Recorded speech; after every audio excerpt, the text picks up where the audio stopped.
Peace. Y'all know the m.reck room etiquette? Pound that like button. Salute to the rec mob. Salute the SJ. I see you. I appreciate you. I appreciate everybody that's tapped in to this Spooky Hours episode 58 on this Memorial Day weekend. Pardon self, I ain't gonna hold you. I kind of like dozed off. I'm tired as hell, man. I ain't getting no sleep. So I try to get a little nap in. Caught up to me. You know what I mean? Um, you know, this is what we do though. I still gotta put on for the people. Listen, if you're new to this show, you know, this the show where you get to tell your ghost stories, your supernatural stories, so forth and so on. And then if you want to touch on the whole d.l.hughley and Monique, you could do that too on this show. This particular episode, because that's what's going on. Call me up, 310-598-2974. I am m.reck. I appreciate y'all once again. And we're gonna get the show started. Oh man, I got voicemails and all that. So I'm gonna go to the voicemails and we're gonna get to the calls and all that. All right. So let's get into it. I'm gonna start the intro. So let's get it. Appreciate y'all. Thanks for being patient. And let's get to it. Hold on. I got let me get the settings right. Hold on. When that does that, that means I don't have my settings right. Hold on. I got y'all. I think we golden now. Let's do it.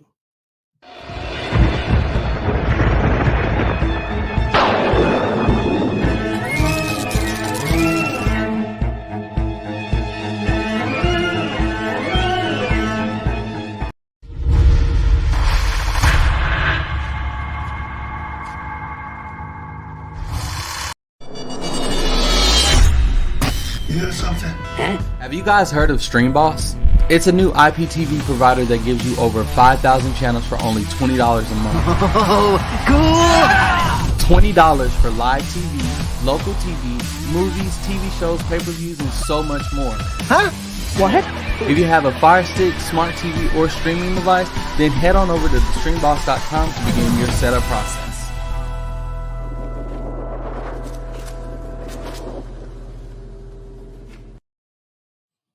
Yes, we back. And it feels good. Oh, damn. Jose don't waste no time.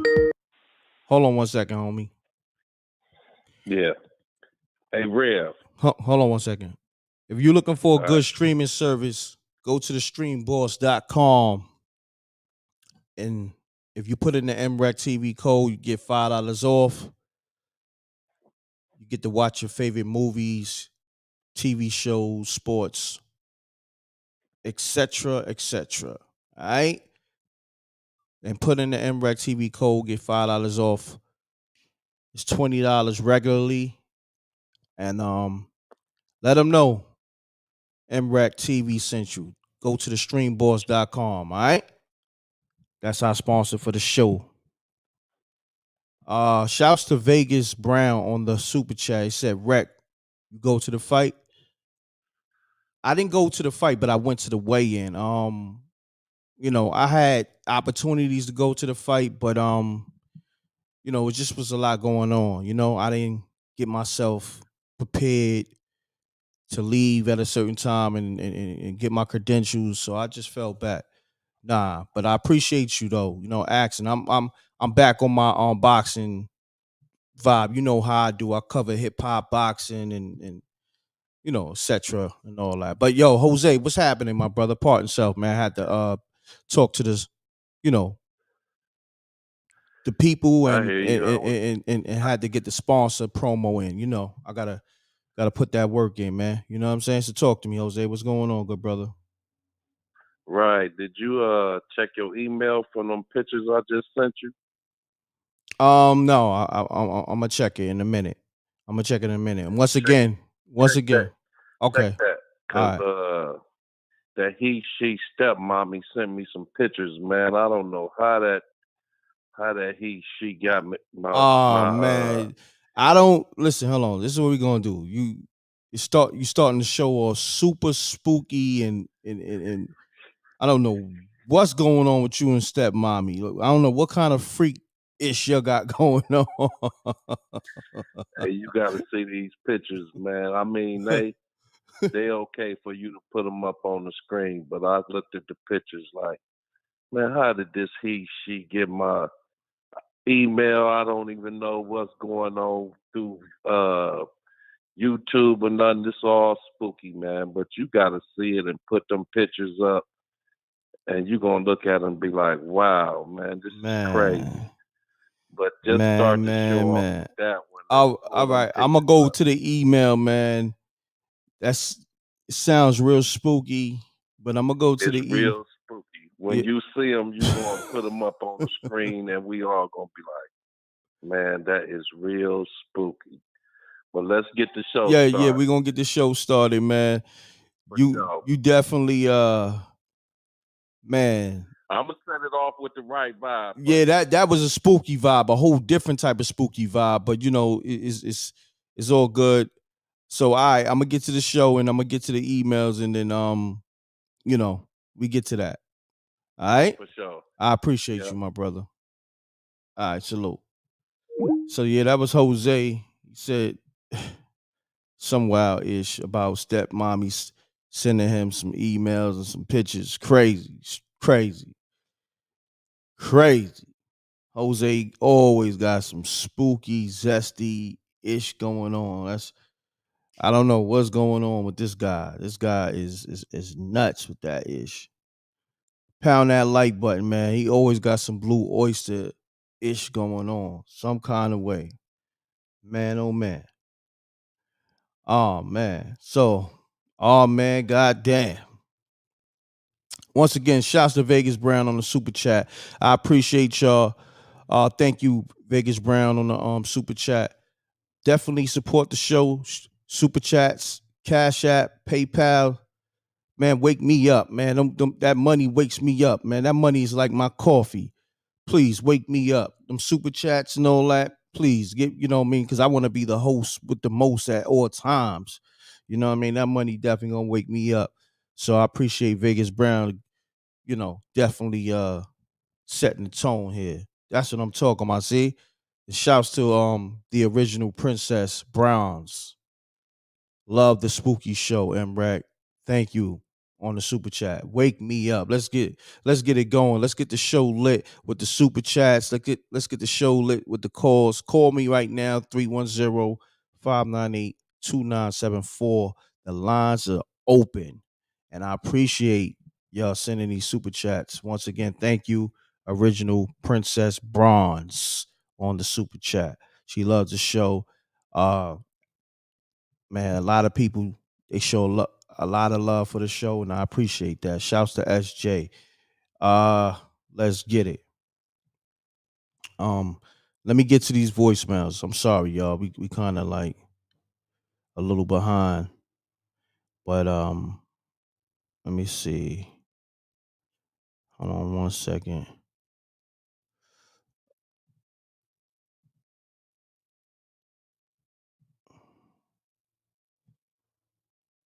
I'm your new mommy. Why is it? See, that's the thing. I don't understand. My voicemails is not playing internally. It's something wrong. But all right, call me up right now. So if you got your story, you want the world to hear, call me up. The lines is open 310-598-2974. I'm gonna put the number on the screen again. Let's get it going, y'all.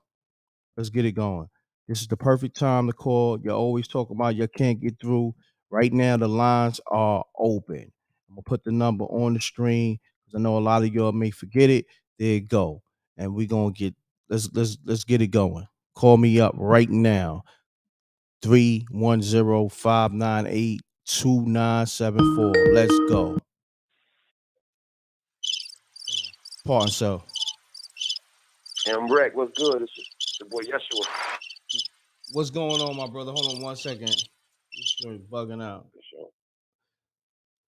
What's happening, good brother, man? State your name, where you calling from, and keep it clean, good brother. Let's get it. Yes, sir. This is Yeshua. I'm calling from Earth. Just want to touch bases, but like I said, I got a story for y'all, man. First off, D.L. and Monique, they gonna make up real soon, man. You know that. Send that good prayer out. Don't need nobody beefing like that no more. And then I guess this is my first time signing up for the spooky hours, man. So this a shout out for all the good folks that's up and want to stay up. No disrespect to the ladies, no crazy talk. I just want to ask a question first for the fellas. How many of y'all have seen a woman actually sleep? Like not guessing if she's asleep or not. I can't see the live right now. I'm trying to click back on it so I can see the replies or whatever. But that first question is very interesting. Because when you said, you got to really think about it. Let's see. How should I start this spooky story? Matter of fact, I'm going to let somebody else do it, man. I don't want to expose too much. With that one question, though, that should get be into enough. it. Let's get into it, homie. Let's get into it. That might be too much for anybody to attention, man. But just pay attention to that first question. Let me tell you something, man. This is spooky hours, man. We done heard the wildest stories in the world ever. Okay. So let's get to it, homie. Let's not. Come on. All right. Well, I'll just get right to it then, man. So I know y'all can go back to maybe RP to George Floyd, man. But a month before George Floyd passed, y'all should have seen in the news, and y'all can recheck right now, that there was 2 niggas that was hung, 2 black guys that was hung from trees. They died. This is before George Floyd. Yeah, just say GF because they be, his name for some reason the algorithm be, GF. Yeah. Yes, sir. Got you. Yes, sir. Yeah. GF. Yeah. This is about a month or 2 before he passed. In the manner that he passed, just the brutality and how it was. But you would have to pay attention to what was happening before. Like I said, they just had hung 2 dudes. You're talking to the 3rd dude. When I say I was hung up on a tree and then taken down, I mean, the person was so intent on figuring out a story to tell about what happened to me that when I woke up, the shock and the sheer volume of just what just transpired. My neck was hurting for like a month, so I wasn't really sure of what happened. You know what I'm saying? Like I was like really guessing and trying to guesstimate what happened. So the spooky part about this is how it was put down. So you see how the ladies out there, especially the ladies, when they're out clubbing, the strippers or whatever, there's a thing called roofie and putting something in your drink and doing something to you, So how I was put out is what let me know that something happened. Now, at the time, I didn't know exactly what happened. I just knew something crazy had happened to me while I was passed out. My neck was like really, really like swollen. You know what I'm saying? I couldn't really talk right, and I couldn't figure it out. And so the last thing that I remembered is how I passed out. I was drinking a drink. I'm a guy that drinks every day. So I knew, the liquor I was drinking wasn't enough to make me pass out. Literally, bro, I was roofied, hung, and then I survived. Now, let's go back to the GF incident. Let's go to the beginning. Where was you at before you got drugged? About 20 minutes away from what happened to GF. Literally, about 20 minutes away from where that happened. But what type of scenery? Was it a club? Was it a house? If you can watch the movie Get Out, you can see that it was that kind of environment. So you was in a house.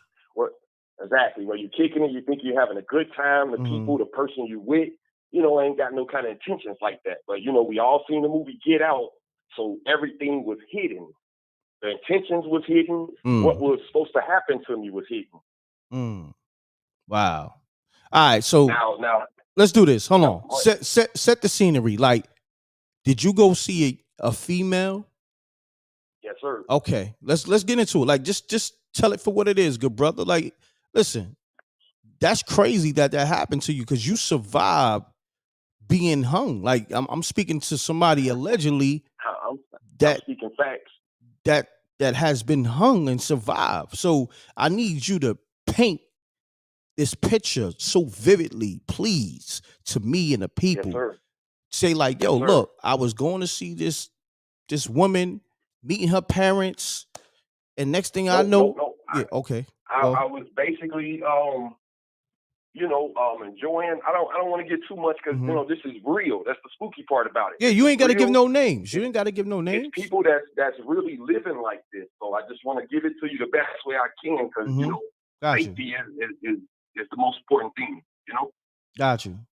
You ain't got to give no names. You ain't got to give no names. In the situation that I'm in, just imagine a guy just like if you ever seen the movie Get Out, it's a great kind of relationship, kind of situation for hold on, homie. Your phone got a little spooky. I don't know. You sound far away.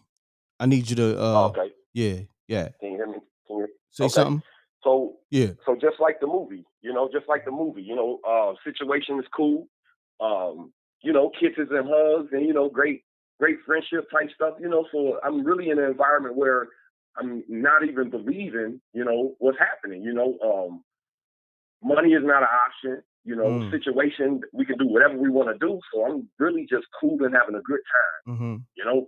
Before anything, this is maybe the third or fourth day we've hung out, so I don't have a reason to think anything. I don't have a reason to look crazy or act suspicious. So when that happened, when I'm drinking, I didn't even remember, the pain from my neck is the only thing that kept like churning me to keep asking myself and asking the question, like what happened to me? Wow. Like I'm not one that blacks out from drinks. I'm not one, like I said, I drink every day. So that answer wasn't directly answered for me in a manner that I could understand. So if you watch the movie Get Out, you'll see it's subtleties and then it's all you're crazy. Then it's subtleties and then all you're crazy. Wow. So if you can imagine that happening, that was the situation. It's just a back and forth thing. Like, no, nothing's happened to you, or I'm not like that. When I start questioning stuff, like how did I pass out from 2 drinks? Literally. Wow. And what was you drinking, allegedly? At the time, I was drinking Maker's Mark. That's whiskey. Okay. So I was drinking a bottle of that and 2 shots of that. Like I said, I drink every day, so I know the effects of liquor. I don't drink more than enough not to walk on my hands. So if you ever seen a person that drinks every day but don't get drunk, that's me. What I'm saying? I drink all the way up until I lose, my stability of thought. If I can't walk on my hands, then I won't drink. So I know my limit. And that what stood out to me, that I couldn't remember that one particular incident. Yeah, that's when I woke up. When I woke up in the bed, I was confused. I didn't know where I was at because the last thing I remember is passing out on the couch. So when I was in the bed and I'm sitting there, you know how you wake up a second or two before you actually wake up and you can hear what's going on around you? Like, like when you're starting to wake up, and I felt that kind of movement. I felt like that kind of gesture. And when I came to, it was a person like really like confused about seeing me breathe and open up my eyes. Like it was like a shock to this person. Like it was so much of a shock that this person didn't know what to say, because I guess I wasn't breathing for a while, or I don't know the condition my body was in after being in that position. Got you.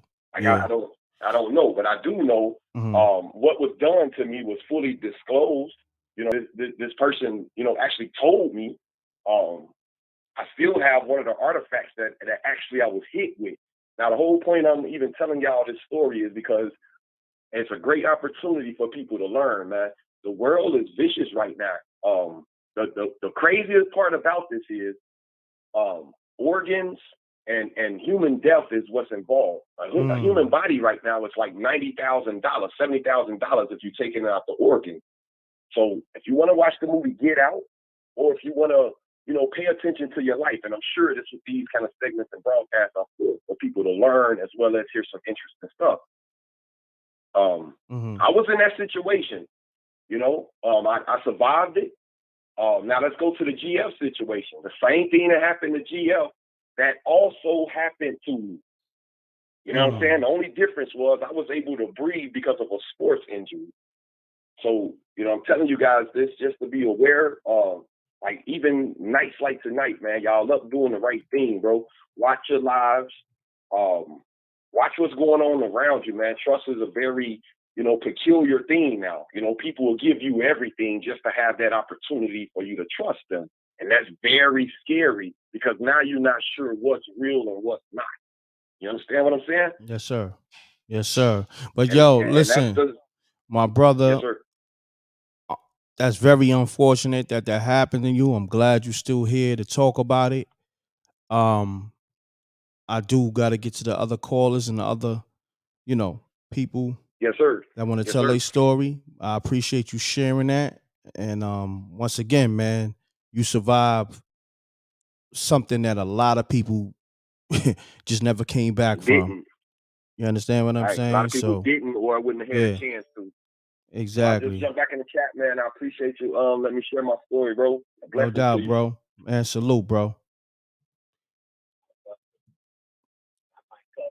Peace. Mute your audio. All right, I had you on speaker. I am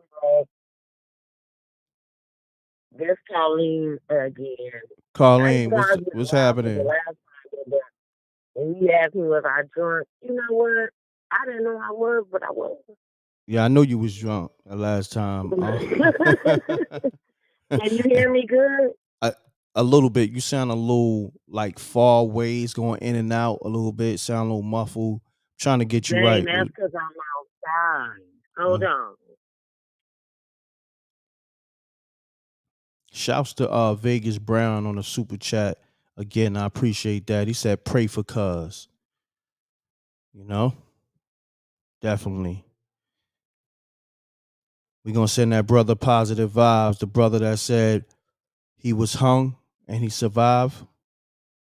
Colin, you there? I don't know what happened. Peace. Hey, m.reck. What's happening? Who this? First time caller. Oh, first time caller. That's what's up. What's your name? State your name. Where you calling from? Miss J, Dallas, Texas. Miss J, Dallas, Texas. This is not the same Miss J that be sending the super chats, right? No. Okay. No. Oh, shouts to you. It's my first time ever calling. Okay. I always listen to you though, but no, I just have, I don't know if it's scary or not, but my dad always told us that animals didn't have souls or spirits, right? Wow. So like in 92, I was standing on my patio waiting on my sister and my two nephews to come over. Mm-hmm. And it was a chain link fence that divided my apartment building from the parking lot next door. And it had those white blinds in it. You know what I'm talking about? I guess for privacy, so you can't see over to the other property. And there was also a big giant light on my building that they were shining on the fence. So my sister and them came, and the two boys, and they went in my apartment, but I stayed on the porch for a few minutes. Now, mind you, she had a dog that got ran over a couple of weeks prior. Damn. So while I'm standing out there on the porch by myself, it kind of freaked me out. I saw Shaky. That was his name. The dog. Hold short, round dog. on. You said the dog name was Shaky? Yeah. Wow. Hold on. That's what my sister named. Hold on. I gotta bust a shot for Shaky. Hold on. We gotta show Shaky some respect here. Hold on. Shouts to the dog named Shaky. One of the wildest names for a dog ever. Continue on. Let's get it. Okay, so like I said, I was standing on the porch a few minutes. Music was playing, the door was open, they were all in the house with my kids. And a few minutes later, I saw this shadow with the curly tail, the little round body, and the little short legs running down the sidewalk. But it was, I could see it because it was on the fence, like a shadow from the light that was above me. Got you. Because the fence had blinds in it. And so by the light shining on that fence real bright, I saw his shadow run down the sidewalk and run in my house. Wow. So when I went in the house, because I couldn't believe what I just saw, my sister said, "What's wrong with you? You look like you seen a ghost." I said, "I think I did, but you might not believe me." So I told her. And she said, "You probably did. You probably did."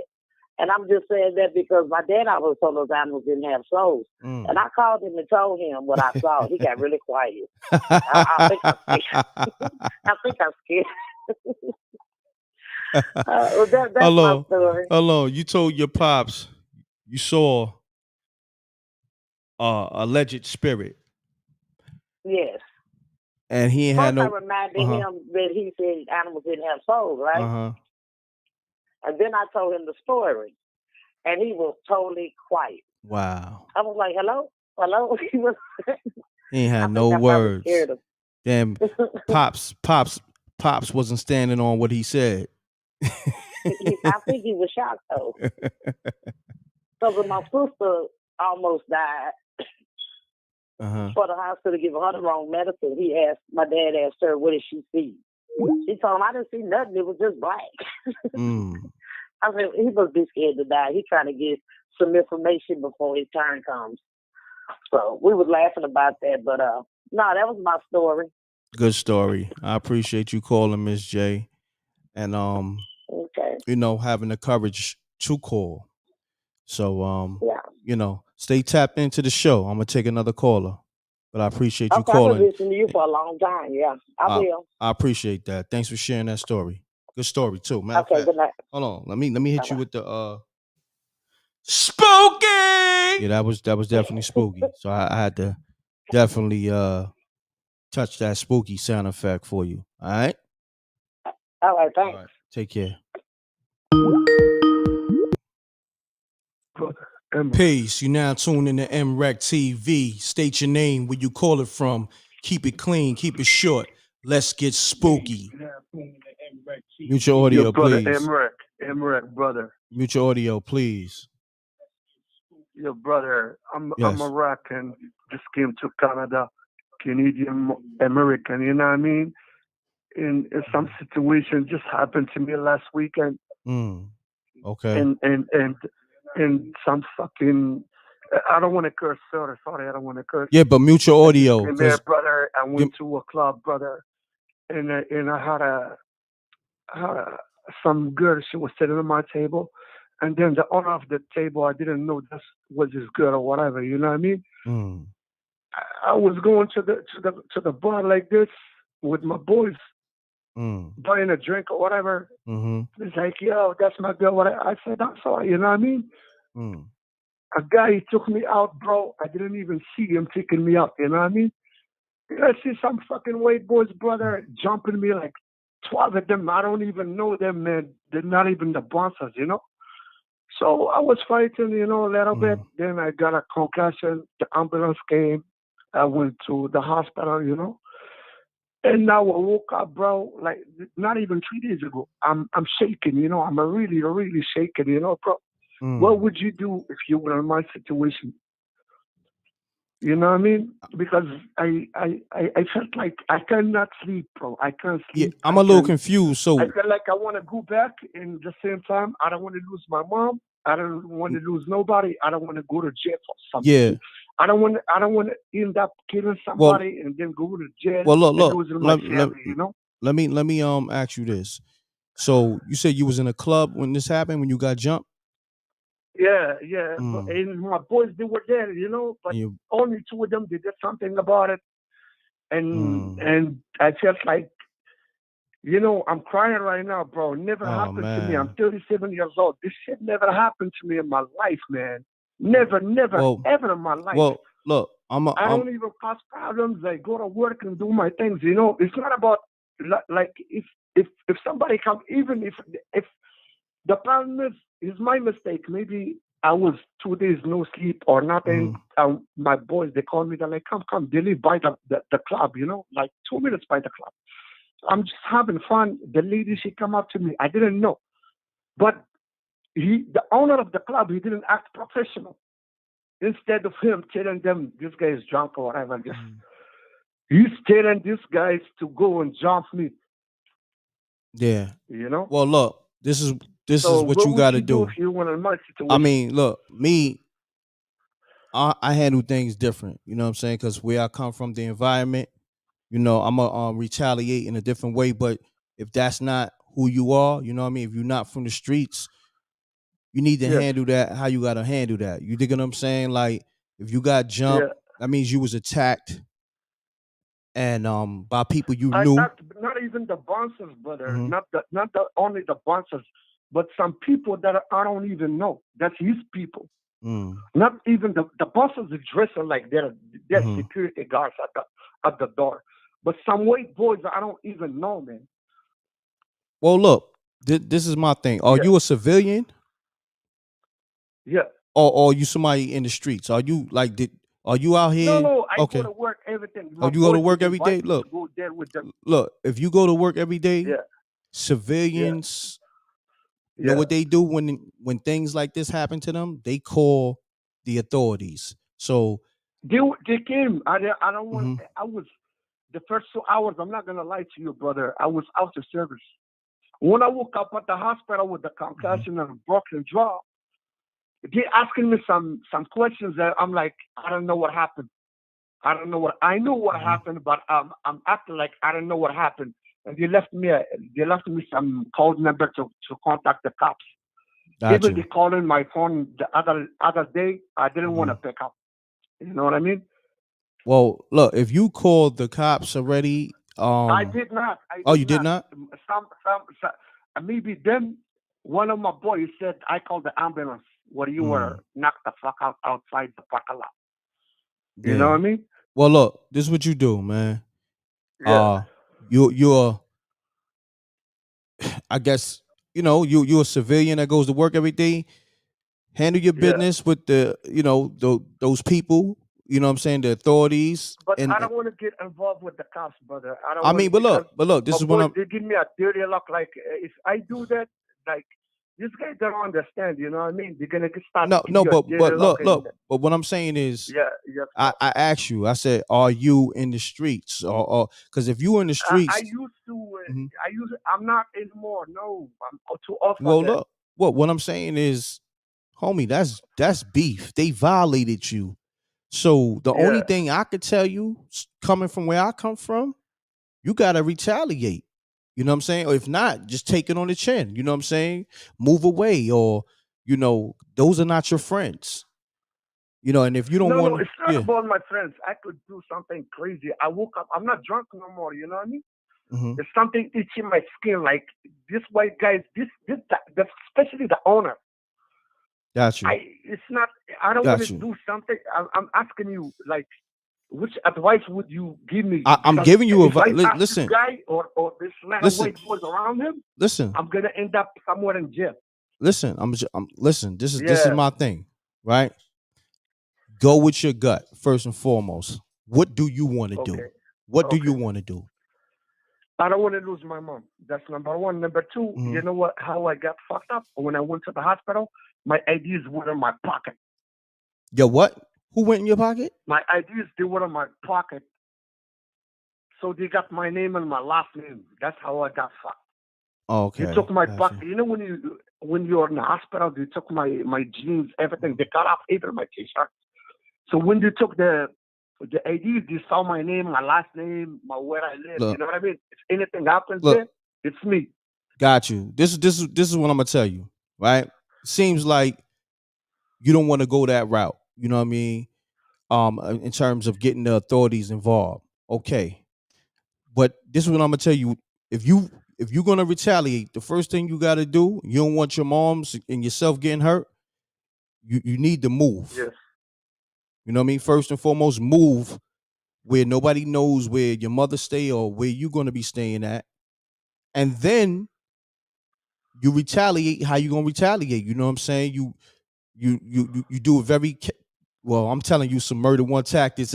I shouldn't be doing No, that, I don't but want to. that's what I'm No, saying. This is a whole I different got type of you. I phone got you, call. brother. I got Yeah, you know what I'm saying. you. I'm about to tell you to get masked up but I don't want to go into all that. This is different right here. So listen, Yes, bro. the first thing I'm gonna tell you, get your mother and yourself in a safe zone. You know what I mean? Move. My mom, she lives like 45 minutes from the scene, you know? Yeah, but what I'm saying, you gotta listen. You gotta listen to Yeah. me. You called me for advice, and this is spooky hours. Yes, brother. This is a I whole. listen to your advice. This is a whole Yes. different situation. You telling me. You telling me Yes. you don't want to go to the authorities. I'm telling you how to at least put yourself and your mother in a safe zone. You and your mother have to move away from whoever these people are that did that to you. You have to get somewhere where they don't know your current, situation. You dig what I'm saying? Like Yes. you have to get away. That's the first thing you should do if you're not gonna handle things with them people. You know what I'm talking about. You dig what I'm saying? Yes, bro. Yes. So once you do that, I think you can go from there because anything I can't really give you no other advice because now we talking to the world and I don't want nobody to say, well, m.reck told me to get the mask. This is in Canada, brother. This Yeah. happened to me in Canada. Not Yeah. in the States, so, Got you. you know. But yeah, for the most part, I would say definitely get in the safe zone and that person that set you up, because that's what it was. That person that set you up, I feel like you should get your retaliation, but just do it when they don't even see it coming. You understand what I'm saying? Right. So that's all bro. I could tell you. All right, good brother? Yes, brother. Thank you so much. Thank you so you're welcome. much, brother. Yo, shout out to my boy E Mafia. E Mafia all day. Shouts to E Mafia. Salute. E Mafia. And your cousin, and you, brother m.reck. No Thank doubt. you so much, brother. All right, you're welcome. Thank you Salute. so much, brother. Thank you so all right. much. Peace, bro. Peace. Yo, tonight is a little different, man. First, I got a call from the homie that said he survived being hung. Then now this one, tonight was different, man. Jose, he kind of set the night off in a whole left field way with him saying he got some email, he got some pictures email from stepmommy. So since Jose said that, the show went totally left. Yo, Jose, you cursed the damn show. You know what I mean? But I'm glad that dude was able to get his what he had on his chest, because obviously that man, was attacked, jumped, and he was looking for some type of guidance. And I try to give it to him in a way whereas, if you're a civilian, do what civilians do. But if you from, you from the streets, you know how we handle things in the streets. You know what I mean? You can't get involved with authorities. You know how it go. You know what I'm saying? So I ain't gonna get into that. That's a whole nother conversation. This show, Spooky Hours, is totally a whole nother show. So, we're gonna keep it for the people that want to hear about the supernatural stories, all that other stuff. We're gonna keep that off the show. You know what I'm saying? People know what it is with me, and it is what it is. We're gonna leave it alone. Hello? Hey, Rev, you got me tripping, man. How I got you tripping? You listen, homie. You called the show and you put a certain energy out, man, and it went left. You know what I'm saying? It went left. You cursed the show. Rev, don't get caught up in no murder bit. I'm trying not to. Like, you see me, I'm trying to talk, homie. Like, yo, homie, if you a civilian, handle your business with those people. You feel me? But other than that, I don't know what to tell you. So I'm like, yo, at least move you and your moms in a safe zone. You feel me? Don't put that on me now. See, that's what I'm saying. It takes somebody like you to say, yeah, m.reck out here. You told the man, go get ski mask. m.reck out here telling people to get masked up. Nah, don't put that on me, man. Listen. I'm gone, man. All right, We don't Jose. want Yo, you on the news. yo, you cursed the show in so many ways tonight, yo. Tonight you can't even call the show no more, man.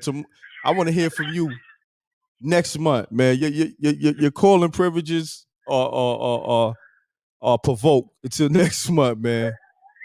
Cause you cursed the show, and then now you trying to put something on me that's come on, man. You Hey, doing I'm too just much, gonna sit back and listen, man. yo. You doing too much I'm right out, now. bro. All right, man. Peace. Look, this is what we gonna do. I'm gonna apologize to because I got a lot of ladies and just a lot of grown folks that listen to the show. I don't want y'all to look at me differently. You know what I mean?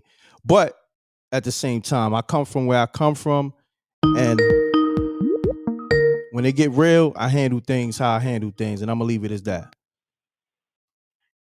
Peace. You now tune in to m.reck TV. State your name, where you call it from. Keep it clean, keep it short. Let's get spooky. We wreck this Yeshua again, man. I had to call back in, man. What's I going know on, y'all family? talk supernatural. Y'all got supernatural now. Yeah. Who I Yeah, can quickly get hold into on one who second. wanna. Hold on one second. Okay. I gotta shout out my peoples in the super chat. Thanks to everybody supporting the show. Shouts to Amon Davis, always showing love in that super chat. Thank you, King. Hold on one second. I gotta get to all my peoples that's supporting the show because Jose called the show and start the show off with a crazy vibe. Shouts to Tyson Bison with the super chat. Appreciate you. Thank you, King. You know what I mean? Sending that dub. Okay. And shouts to Amon Davis again with the super sticker. Thank you, King. You know what I mean? So my brother, talk to me, man. What's going on? I see you call back. Talk to me. I might got the scariest story that anybody would want to hear, man. I'm gonna get right into it on this one. Well, how long is it gonna take, my brother? Because I gave you like 15 minutes last time. How long you gonna take on this one? Yes, sir. I'll make it real short. I ain't, not a lot of details, man. Okay. Y'all wanna meet the devil, the real devil. We talking about supernatural stuff right now. This is Yeshua speaking. All y'all really got to do, I'm gonna stay on the chat, make it real quick. I'm gonna stay on the chat, and including you, m.reck. I want you to tell me. I don't know, after about 5 minutes or 2 minutes, because I'm gonna just stay in the chat for however long we on. Are you being affected by a supernatural being? And it's gonna be a woman. This woman is gonna tempt the things that I'm saying. She's gonna tempt you to think certain things and people that are listening. And I want y'all to verify that, because that person is the devil. I'll make it real quick. You do anything wrong with her, you won't be free of her. We're talking about the supernatural stuff, and I'll prove it. I'll stay in the chat, and I just want to make it real short. Do anything with her in the spirit, and you won't be free of her. Truly. Got you. And what? That makes sense? Somewhat. When I say wrong, I mean God said don't have adultery, don't kill, don't steal, don't do all those things. Got you. She is monitoring everything right now. So if I'm Yeshua, and then this is who I know to be the devil, what I'm saying to you is she's gonna test and tell each one of y'all that's in the chat right now, and you, Rex, is gonna do that. And I want y'all to be clear in your communication. I want you to say, yes, I know what you're talking about, or no, I don't know what you're talking about. But that figure, that thing that will be messing with you is the devil. Scariest thing ever. And it will never leave you alone. Like, don't fall victim to it. She'll message you every day, all day about simple things. And it's only to get you to do something wrong, so she has you. Watch what I'm saying. Got you. Very powerful. Y'all want to know about witchcraft? So are you saying this to me and the people? I'm saying this to everybody in the chat and you. She's gonna test you. Like, she's gonna test what you think. She's gonna test how you respond. All those things. This is Got you. probably the scariest story that y'all going to encounter. Those who gonna lie about it, they can continue to lie. But those that are serious, like yourself, you're gonna be able to tell the difference. And it's gonna be in your thoughts. It's gonna be in the things around you. It's gonna be real witchcraft. The fact that I'm talking to y'all is enough for her to pick up on who y'all is. It's crazy. Got you, my real brother. supernatural for y'all. Well, look, let's do this, man. Being that you said that, I'm gonna take heed to that advice. Blessing. But let me get to another caller, because I'm really trying to get to a certain vibe with this show, that I'm used to. So let me get to another caller, my brother. You feel me? Yes, sir. I appreciate you. I made it quick, bro. Sorry for the time. All right, now you time, good. bro. You good. Salute. Yes, sir. Peace. Hey, is this m.reck? Yes, sir. Oh wow, that's crazy. I got this. Yes, sir. Hold on 1 second. I'm good. Hold on. Let me shout out my people in the super chat. Shouts to Angel Libra. I want to make sure I'm saying the name right. She says she loves spooky hours. I appreciate you. Thank you. And I want to get to these spooky stories that you're used to. It's a lot of different energy tonight, but we're gonna get right. We're gonna work through it, and I'm gonna get y'all the spooky stories, God willing, that you love. All right. So, my brother, state your name and where you calling from, and let's get spooky. My name's Jay. I'm from DC. Shouts to Jay And, from DC. Talk to me. I had a experience when I took some acid one time, and I know it's like a drug or whatever, but it was just really weird because I was in my room and I make music, so I was playing these like notes, like it was like a choir. Like you can do like a female choir, a male choir, and I was playing these notes, and I played this one note, and when I was on this stuff, this like like a film can like cover something, like a lightly printed print on top of something else, like when you see lace and it's like clear in the background, but it's like dark and got a pattern on it. Yes, sir. Yes, sir. Yeah, so I played this note, and this film popped up over my room, and it was like a snake print, and it was all over my room. And I went to go look at this like big ad like a poster of like water on my room, and I was looking at it, and the water started moving, and then I started to see like this building. Like I was high as shit, right? So I'm looking, like the more I just chill, the more I just like relax into it, because I wanted to see what it was, because I wasn't trying to see nothing. I'm just watching to see what it is, So I'm looking, and I'm on top of a building, and it's like the ocean in the background, and I start to see these like in the midst of the buildings are like these like robot things floating in the sky with these long legs that are like, like floating in, like amidst the city, like collecting stuff, like these long like squid legs attached to like a giant robot. Now, and it's like, now hold on. Let me interject real quick. Now this is you experiencing. I'm in my room. You experiencing this off the acid high or the acid trip? Yeah, chilling. I wasn't in a bad mood. I was in a calm mood, just seeing what it is. And it showed me these creatures in the sky that were like hiding in clouds, that were like collecting energy from people, and the shit did not feel right. And I was looking at it, and when you on it, your mind's much more open. So I was like, "What the fuck is this?" It didn't look right. Soon as I started to feel that way, the water started to rise in the picture, and it was like these three shadows popped up on the poster, and they like got into the water, and it came off the wall. Wow. So I said, "Fuck that!" I sat on the bed. Be easy on the cursing. I'm gonna lose my monetization. I'm sorry. Yeah. I sat on the bed, and they followed me over to where my bed was at, where the TV was at, and it was getting bigger and bigger and bigger, and I could feel myself sinking, and they like crashed over me. It was like once I noticed what it was like it was showing me something that I was just seeing. I probably wasn't supposed to see it, but once I noticed it, and as far as it was kind of fucked up or weird, it kind of took offense to it, whatever this energy was. And it clouded over me, and it tried to get me. So I ran into the bathroom. And when I ran into the bathroom, I looked at myself and said, if I look normal, then God still got me. You know, I'm straight. So I look in the mirror and I look good. I mean, my skin looks so clear. I'm like, this is crazy.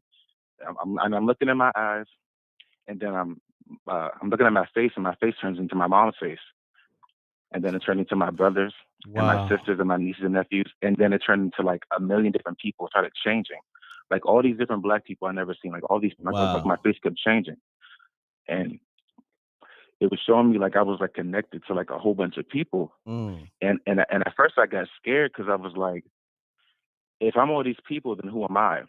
And as soon as I said that, the reflection in the mirror changed, and I'm gonna say this. Older. I'm gonna say this first and foremost. Right.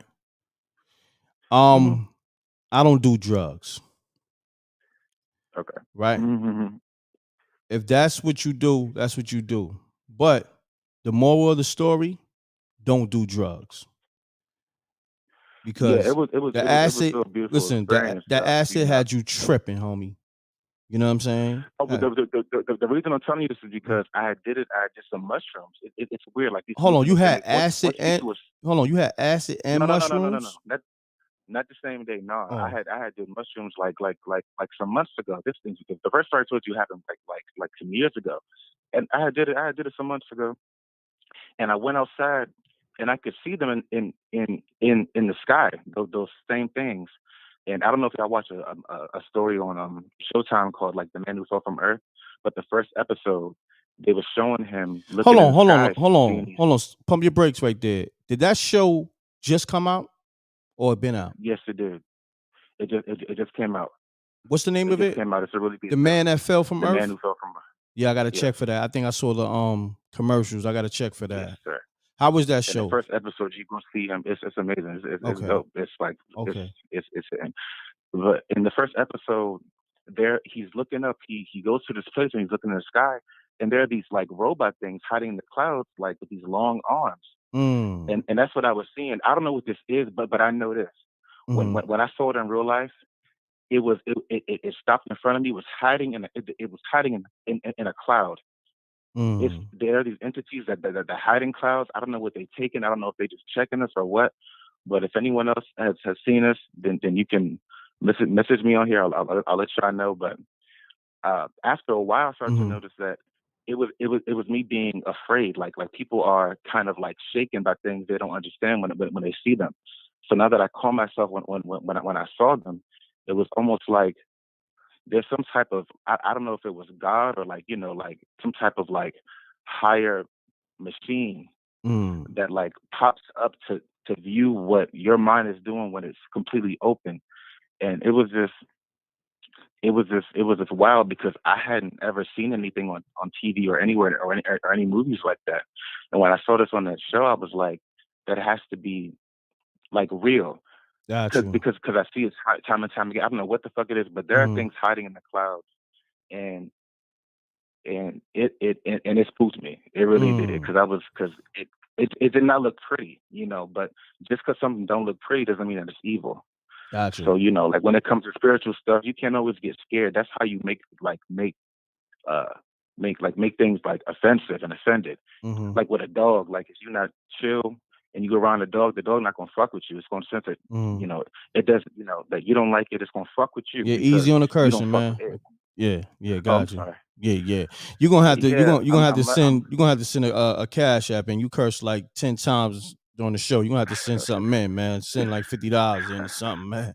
And you mad long winded too. So you gotta send something in, man. You might have messed up my monetization. You know what I mean? So nah, brother. I guess no, you good. No, it was just crazy. I never seen that before.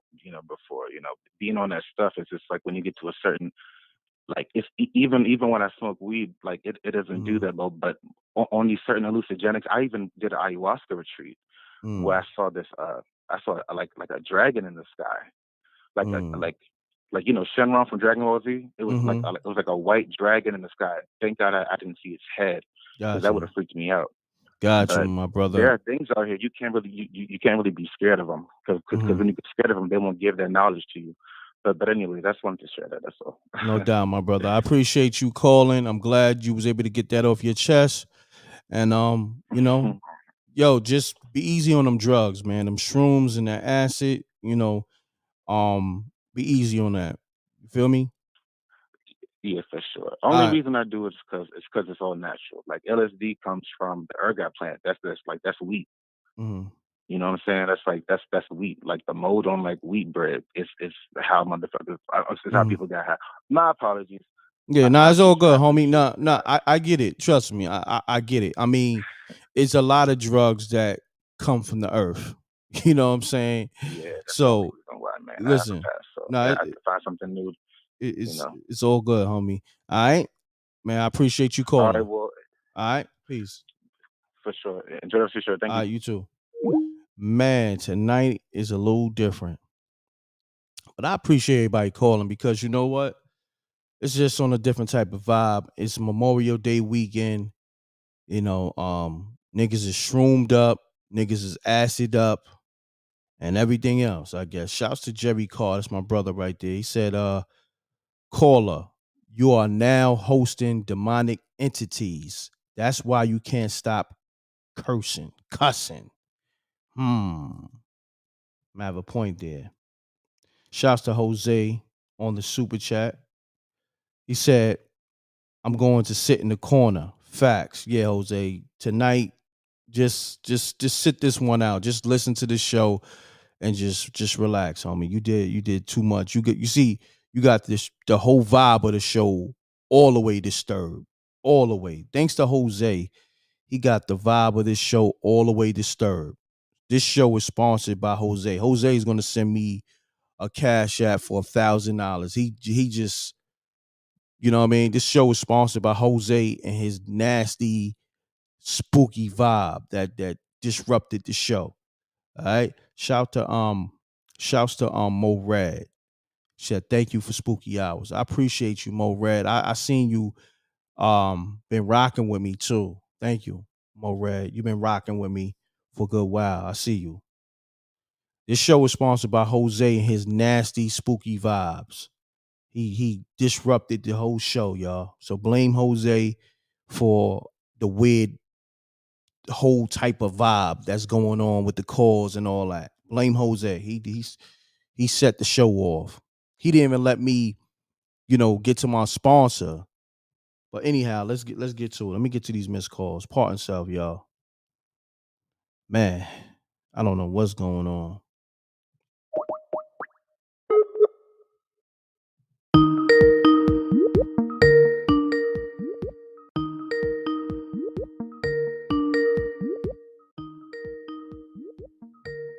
I'm calling people back. That's another thing too, y'all. I call people back, so just know that. If I miss your call, I'm gonna call you back.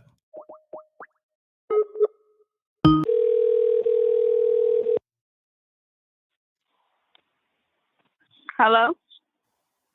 Peace. You now tuned in to m.reck TV. State your name, where you call it from. Keep it clean, keep it short. Let's get spooky. Hey, this is Tammy from Brooklyn. Tammy from Brooklyn. What's happening, Tammy? Hold on. We got to bust a shot. Tammy from Brooklyn. Hold on. Hold on. Look. What part of Brooklyn? What part of Brooklyn? Crown Heights. New York. Crown Heights in East New York. That's exactly where I'm from. I was born in Crown Heights, Albany Projects, 180 Troy Ave, apartment 14G. Really? I had family in, what was it, 1191? Oh, wow. That was right across. That was across the street from, across the street from 390? Yep. Mm-hmm. That's what's up. Shouts to you, Tammy. And I'm also from East New York, so bust a shot for East New York. Well, got a garden. Let's get it. So Tammy, you got a spooky story for us tonight, man? You gonna set the vibe right? No, I've been wanting to call. Okay. I have a couple. I'm like trembling because I've always wanted to call. Well, you got me. I've been listening for like almost like since you started. Thank you. I give you at least 4 views for Thank every you. video because I listen to them in the shower on the way to work, Oh and wow, then I gotta that's what I'm keep talking about. Thank you. continuing, and I have yes, Gotta stop, pause, rewind. That's what's up. That's what I'm yes, talking or I have about. to listen, and they Mhm. keep going, and I'm doing what I'm doing, and I gotta listen again. That's So what I'm I'm talking about. Make me feel good. That's what I'm talking about. I'm glad the show was able to keep you entertained and eh, all the time. I love this show. I have listen. You said something about like everybody like spooky. My mhm. house, we run around this house when things go in our house that we just bought and stuff is awry. We be like spooky. That's what's Cause up. like it's really a spooky vibe up in my new house. But this is from my old apartment. Mm. I lived in Flatbush. I Okay. lived on Lenox between New York and Nostrand. We had like a nice big apartment, and it was like the type of building that nobody want to move out of. You had to die to like turn your apartment over to other people. So it was just like days when some days I could just go to the incinerator, I could just take the garbage there, and then some days when I would just be scared to like go to the incinerator. Mhm. So one day I was just like I was washing my dishes, right? So Mhm. I'm in there, I just like everything in my kitchen was just like black. Like it was a Mm. doorway in my kitchen. It was like an eating kitchen type of thing. But it was like I can't even describe it. But it was just black when I looked on the right of me. So I'm washing my dishes and something told me, bitch, you have to go and you have to cut all these lights off in the apartment because every light was on because my kids, they was playing, I was feeding them, I was washing dishes and everything. They went to bed and I'm still in the kitchen trying to clean up and things like that. So I had to put the kids to bed. They went to bed. I'm in the kitchen washing dishes. I was so scared to just like take my garbage to the incinerator. I'm just Mhm. like, why am I so scared? Like I lived in this building since 1994. This was like in 2007. Mm. So that was just like a long time to be in a building to just be scared. My grandmother, when she passed away, like everything in my apartment, like my mother had to get this Panamanian lady to come and she had to like pray over the apartment. It was just a lot Mm. because, and then, it was just a lot. I had this little West Indian dude that came out of nowhere that we don't even know. He was younger than me. I'm 41 now. Mhm. This dude, this like he was like 10 years younger than me. He told me when I used to go to cause I used to go to the funeral home, not to the funeral home, to the cemetery, and I used to just go and Mm. I used to just visit my grandmother when she died, cause she visited me. I Mhm. mean, not visit me. She used to visit me in my sleep, and that was like my mother. But I still was close. I'm still close to my mother, but my grandmother raised me. Mhm. So I went through like something like a depression when my grandmother died. My So condolences. yeah. So I was like, like going through a lot. I used to go to the to the cemetery, just like go there, and I used to play Stairway to Heaven from the OJs. Really? Like Mm. yes, every week to my grandmother, cause that was her favorite song. And when Christmas came, I used to just listen to the OJs Christmas Mm. and Temptation Christmas, and it's just like I felt closer to my grandmother at Evergreen Cemetery, on Bushwick. Yep. Yep. My Yeah, grandmother's there too. yeah, Mm. yeah. So I just felt really close to my grandmother at the cemetery. So it was this West Indian dude that just came out of nowhere. He was way younger than me. My husband found him just like selling jerk chicken in freaking Flatbush. Like he used to like make jerk chicken and like cook it, and all of the West Indian people used to come and buy jerk chicken for like $7. Mm. And he just like attracted this young dude, and this young dude became like a medium type of. He told me like, oh, you're going to visit your grandmother because your grandmother missed you. She has some things that she wanted me to say to her, not she wanted to say to me. I'm like, what did my grandmother want to say to me? What did she want to say to me? Because I don't think I was a bad grandchild. And I don't even know. I still don't know what my grandmother wanted to say to me because I had these Panamanian people that came to my house and they decided to tell me that I was the perfect grandchild. It was just like a lot going on. But I'm just telling you about this one time that I was cooking and cleaning and my I was in the kitchen washing dishes and like I said, out of my purview, everything was just black. I couldn't see nothing outside of the doorway. Everything was just pitch black. So like my hairs just stood up on the back of my neck, my shoulders and everything. And I'm just thinking like, oh, I gotta like turn off the lights in the living room. I gotta go to the door. I gotta put these damn groceries, not the groceries, the garbage in the incinerator because these West Indian people, they don't play about their building. So I Gotcha. dumped my stuff in the incinerator. And I went to the incinerator. I dumped my stuff in the incinerator. I came back into the kitchen. I cut the lights off. And then I went to the living room. And then I cut the lights off in the living room. And I cut the lights off inside of the dining room. And then I'm looking like I cut all the lights off in the house. Now I can't see anything. Going back to my bedroom. And like I just tried to go to the bedroom. I tried to get to the light that's in the hallway, like right by my bedroom. And like I swear to God, why when I went to try to cut the light on, like something punched me in the back of my head. Say word. I word to everything. Where's my grandmother? So hold on. Punched me in the back of my head. You ever saw something punch you and you see a flash when something hits you? So hold on. Yeah, that's what the fuck saying? I mean, that's what happened. You saying something punched you, like in the back of my head. in the back of your head, right? But I'm trying to. Now, who was in the house when this happened? Everybody was in the bed. My husband was in the bed. My kids was in their room. My kids had a room like our apartment was like in an L shape. So the when you come into the house, it's a hallway, and then it's like a dining area, and it's like a big living room. Then it's another hallway, and then the kitchen is on the left side, and then the circuit breaker next to the light switch is on the right side, and then my room is right there.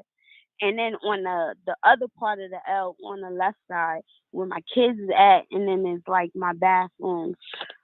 I swear to God, something punched me so hard in the back of my head that it was a light. Like I saw a flash. Like you ever got hit in the back of your head? Or you got hit anytime and you saw a flash. Definitely. It hit me in the back of my head. Damn. Yo, when I say that, I jumped. Like my room is like I have a little area before you get into my room, and then my room is like this big open space. When I say that, it took me 2 jumps to get into the bed. My husband, I jumped in the bed. He's like, "What happened?" I'm like, "Boost, I'm just punched in the back of my head." He was like, "Me, you going crazy?" I was like, "No, I'm not going crazy." He's like, "Yes, you are." And then he thought I was going crazy until he was sitting unemployed, drinking, and whatever. And something told him to jump out the window. Hold on. Because he was not meaning. Yeah. You said your husband jumped out the window? No. Oh. He said he was one, like, when I was going, after my grandmother passed away, I was going through something. He didn't believe it. And it was something demonic. Like I said, my mother had to call her Panamanian friend. Her friend name is Lana. Lana came in with the holy rollers. She came in with some people that didn't even speak English. And it was Brother Ricardo, because she introduced him to me. I don't even remember the other lady. They was trying to pray, and they was even involving my kids in that. And I ain't gonna lie, like, once they came, it was like a peace that came over the house.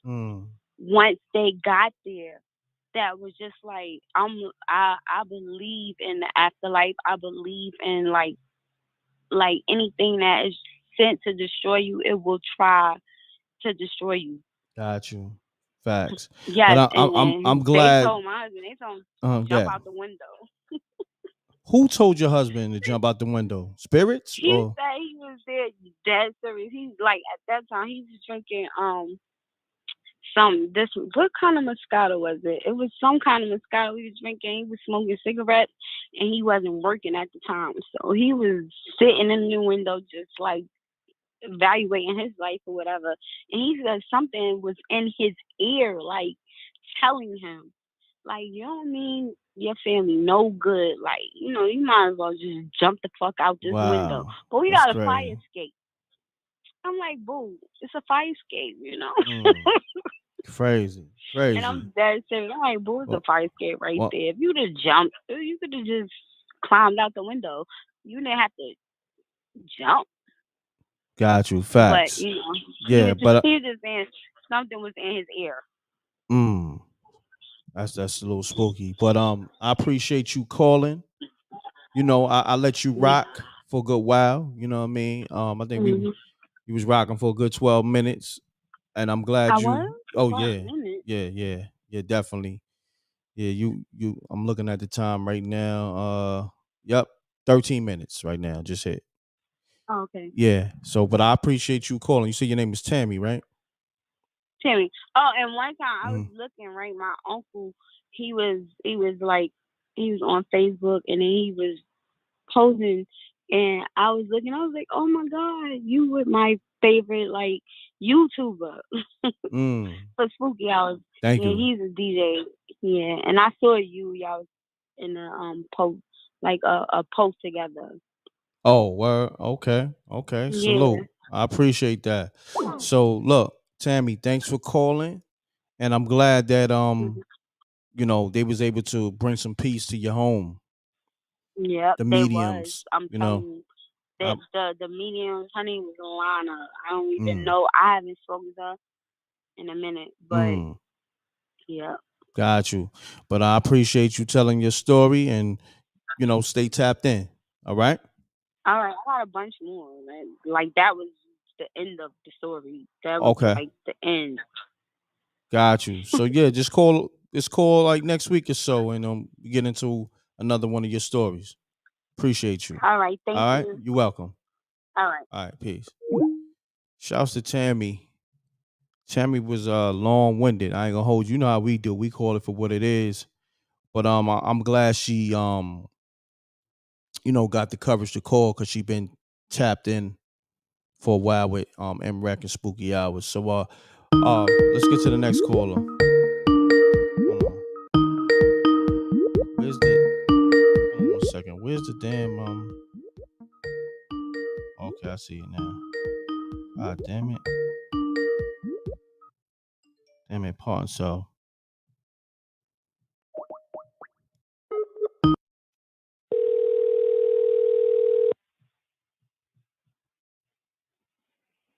Hello. Peace.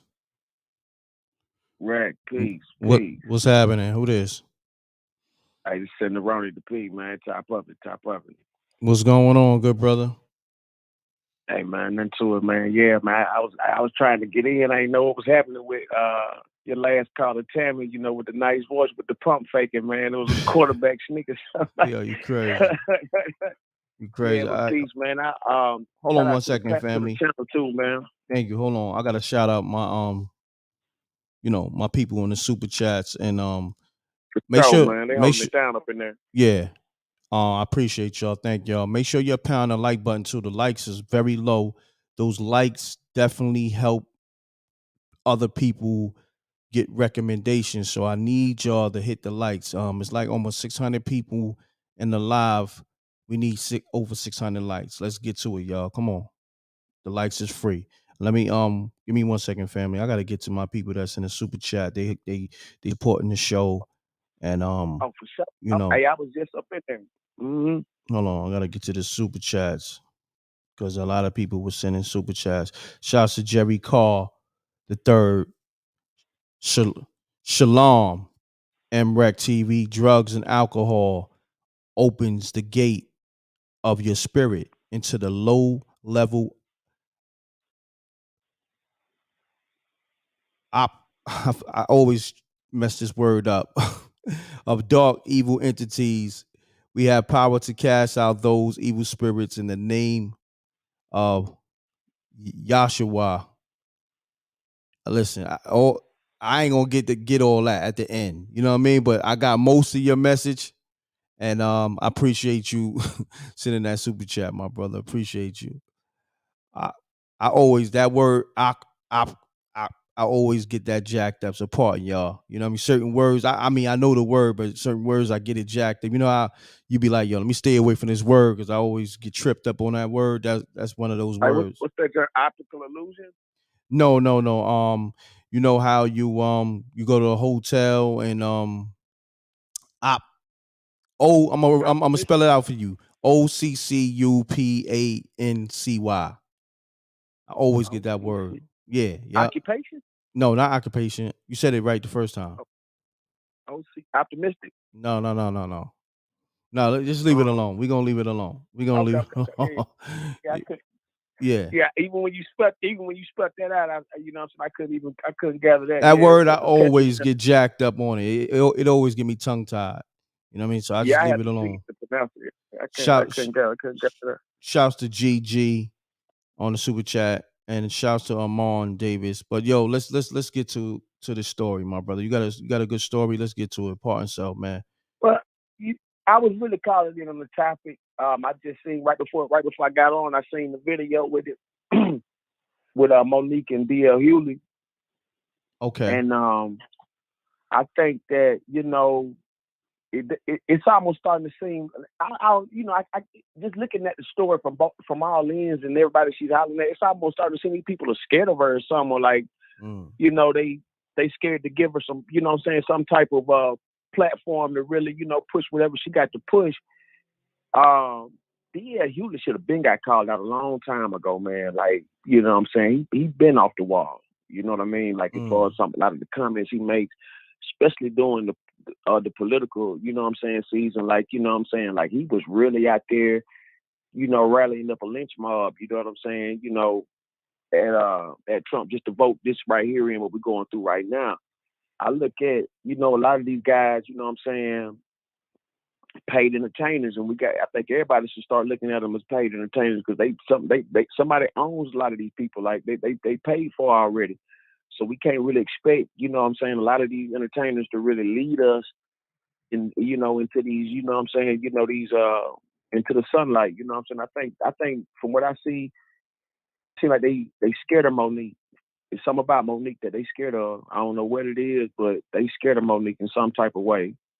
Because no way somebody should be going through all these trials and tribulations like this, and she got just as much credentials as anybody else, you know what I'm saying, as far as, on the comedy level and things of that nature. So, and acting and stuff like that. So, you know what I'm saying, so, it's a good battle though. D.l.hughley said some real shit. He was like, that character she played in Precious was an autobiography.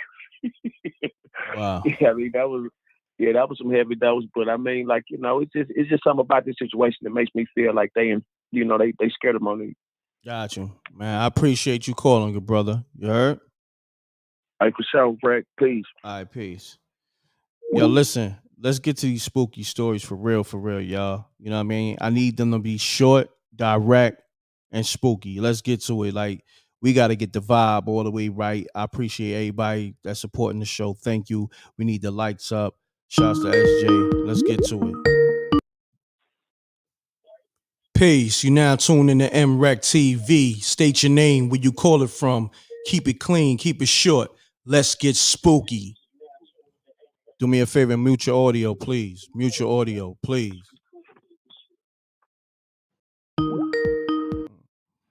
Peace. I don't know what's going on. Peace. Peace. Mute your audio, please. Oh, man. What's going on with you callers? Peace. Peace. Hello? Yeah, you live. I got a spooky story. Okay. Just like a couple of nights ago, I was shooting a music video for somebody. Like, hold on, baby girl. State your name mhm. and where you calling from. And you kind of low too. Talk directly into the phone. My name is Melly Mel, Oh, okay. What's and I'm happening, from Melly Brooklyn. Mel? Yeah, Brooklyn. What's going on? Why you acting like you ain't been calling the show? What's going on with I you? mean, I'm just saying, I'm just Mhm. keeping it neutral, just Okay. keeping it neutral. Got you. Got you. Um, Trying to sneak through the side door. I that ass trying to sneak though. You caught me. Yeah, I called you creeping. Come on now. I'm from Brooklyn. You know I'm on point. I called you creeping. You know what I mean? I Uh, recognize how you the doing? voice. I'm good. I'm good. How you doing? You good? You good? I'm good. I'm good. Yeah. But now it's by the waters, like back in Manhattan, like over there by like 10th Street, by the FDR. Mm-hmm. I didn't really want to call in with this story though. That's why I was trying to sneak in because it's like kind of bugged out. Like I was recording a Just video don't for be somebody. just don't be long winded. I didn't even know you shoot videos, but go ahead, continue on. Now I was shooting a video for somebody, and we was like in between switching the songs, and I looked over and I seen the cloud blinking. So I'm like, why is the cloud cloud blinking? But blinking. then I'm Wow. thinking it was a regular plane or something. But then it stopped. It stopped on one of the buildings. And then I'm like, yo, I thought I was bugging, so I had to point it out to everybody. So now we all watching. I got it on video. I'm gonna send it to you on Instagram. Okay. So it stopped over a building, and then all of a sudden, like on the bottom of it, a light came out, and it started shining on a building, and it looked like it was sucking energy out from the building. Wow. So we all bugged. We was bugged out like, yo, we thinking it's a UFO or spaceship or something. But I'm like, nah, it can't be. But then we like, yo, it is. But then I'm like, maybe it's gonna move. Maybe it's just a plane and maybe we bugging. But it stood over the building for like over an hour. And we was like, yo. And then we think it noticed us recording, so it started hiding in the mix of the clouds. And then all the planes that was going that way, it didn't go that way. It like did a U-turn. I never seen an airplane did a U-turn in the sky. Like, wow. I'm dead ass. Like, I'm gonna send you the video so you won't see people bugging. I need like, that it was video. crazy. Please send me Like that video. planes was seeing what was going on and they was going the other way. They was like, not today. Like, what the hell was that going on? It wasn't with it. So But so yeah. you saying that was a UFO? I don't know what it was, but I'm gonna send you the video and you gotta see what it is for yourself. Okay. Okay. We don't know. It was just coming. Hopefully. It was just, you know how the planes just be blinking red and white in the sky. So I'm like, why is the cloud blinking? Because we ain't seen no plane coming. But I'm like, nah, I'm bugging. It's a plane. So then it was slowly blinking. But then it stopped. It stopped. And then it didn't go no more. Wow. And then after that, the light is like a light came from under the plane. So and it was just like hovering over a building. It was by the waters. Like, so Mel, you mean to tell me you got footage of all this happening? Yo, I'm gonna send it to you. You Send think it. I'm gonna Listen, son, this what you I do. even went live, bro. This is what you do. This is the best way you can send it to me because I don't want the video getting compromised. You can send it through WeTransfer. I mean, being that you shoot videos, I'm pretty sure you know what that platform is. Or I'm gonna hit you up on Instagram in the DM. There you go. Send it through Instagram on a DM. You gonna send it now? Yeah. All right, send it now. Send it now, and I'm gonna get it on the screen. All right. All right. I appreciate you. Also, that Bobby Shmurda stuff, we never got to that, but that's on a whole nother call. Okay, yeah, we got to build on that. Definitely. That's all right. A whole nother call. All right. Later. All right, peace, Mel. You Thanks. safe. You too. Peace. Yeah, I definitely want to see that footage, man. Maybe she got some UFO footage or whatever. Shouts to Mel. She tried to sneak through the back door. She know Brooklyn all day. Come on, man. You know we on point like a dagger over here. Hello? Peace. You now tune in to m.reck TV. State your name, where you call it from. Keep it clean, keep it short. Let's get spooky. Hi, m.reck. My name is Stacy, and I'm from the Bay Area. Stacy from the which Bay is, Area. How you doing? Yeah, California. Good. I've been a follower of the show for a while. Thank you. Thank you. Since the Amina days. Thank you. And the last caller you had on about what she saw in the sky kind of gave me the courage to tell my story. Now, this was I had 3 friends with me, and we used to go out to the clubs. We really didn't. We would just, go out and have fun, mingle, whatever. And we used to all drive really far to see each other because all 3 of my friends were in college. So we used to, we came from the club one night and we didn't want to go home. We wasn't really feeling the vibe. It was just real weird. So it was like, let's go sit out, by the water. And so we were in San Francisco. I don't know if you're familiar, you ever been out this way, but we have in San Francisco 2, 3 sides of it are, it's mainly like beach. So you can walk all of the shore.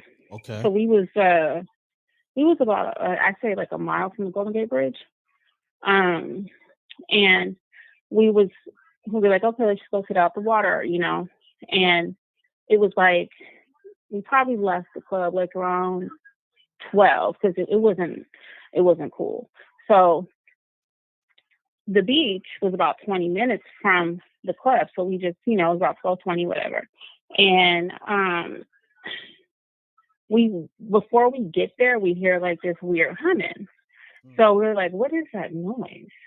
And we're like, oh, maybe somebody's, out there, bumping music or whatever, but it just didn't sound like that. It didn't sound right. So we pull up and we're just sitting there and we see what looks like these submarines in the water.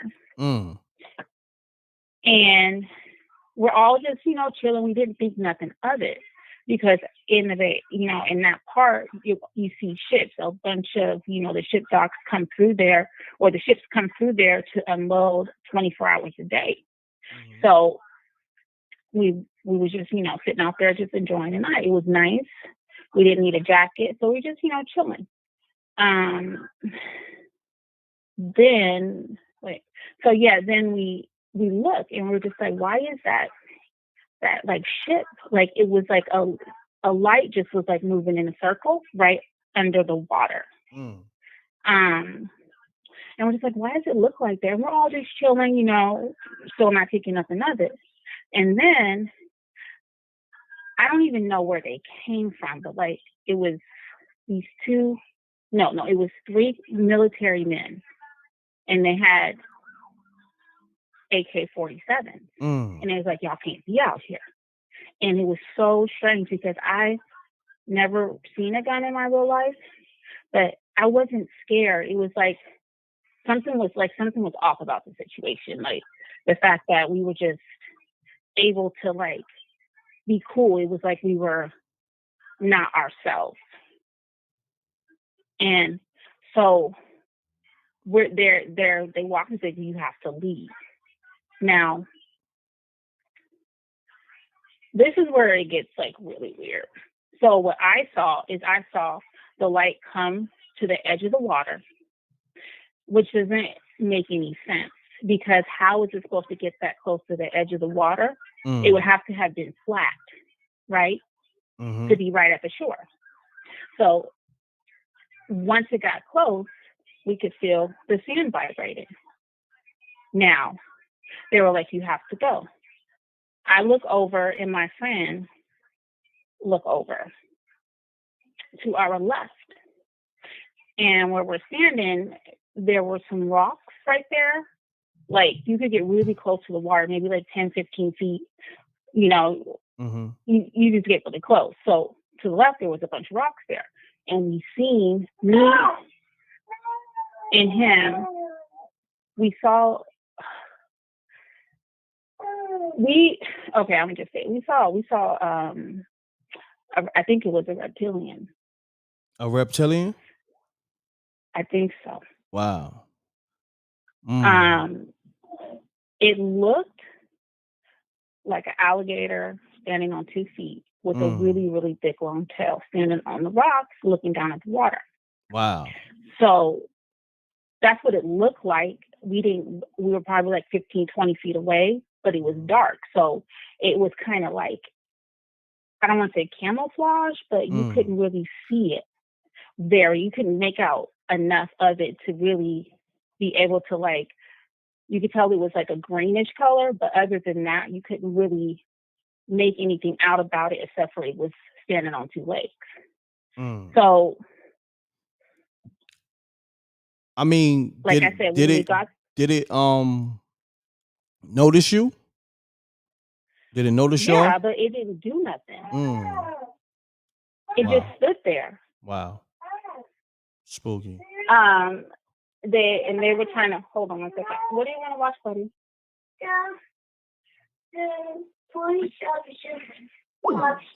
Okay, so basically, that's your son.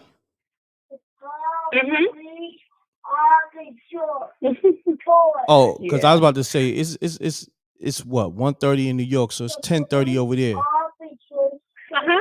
Okay, I was about to say it's a little late for your son to be up, but it ain't too late. It is still late, but you know. No, but we about to go to bed in a few. Okay, go ahead. Finish your story. So that one? No. Yeah. So we lost time. Oh, you lost time? Wow. Yeah, so it was, like I said, it was 4 because I was with my 3 friends. We don't remember getting home. All we know is that we got home like 5 o'clock in the morning. Wow. Mind you, we got there at 12:30. What we saw, it was within 5 minutes, maybe 10 minutes. We were not there that long. Not one of us remember. But we all have 3 different. After that, we have 3 different memories of what happened. Like my one friend, he saw that thing or whatever, he said that he thought that he was trying to steal his mind. Wow. My other friend, I was with 2 girls. They said the guys in the military uniform had black eyes. I didn't see that. All I remember is them telling us to leave, and it was just very strange. But yeah, we don't remember getting home, and we don't remember anything. Now, after that happened, my friend, the one guy that we were with, he never got over that. Something happened to him because like 2 years later, he wrote a letter and he blew his brains out. Wow. And he said that, and in the letter, he had mentioned that. Now, mind you, we never told nobody. We did not even really discuss it amongst ourselves because we each had 3 different stories, and 2 of my friends became really uncomfortable with it because they didn't want to, even kind of like address what they saw.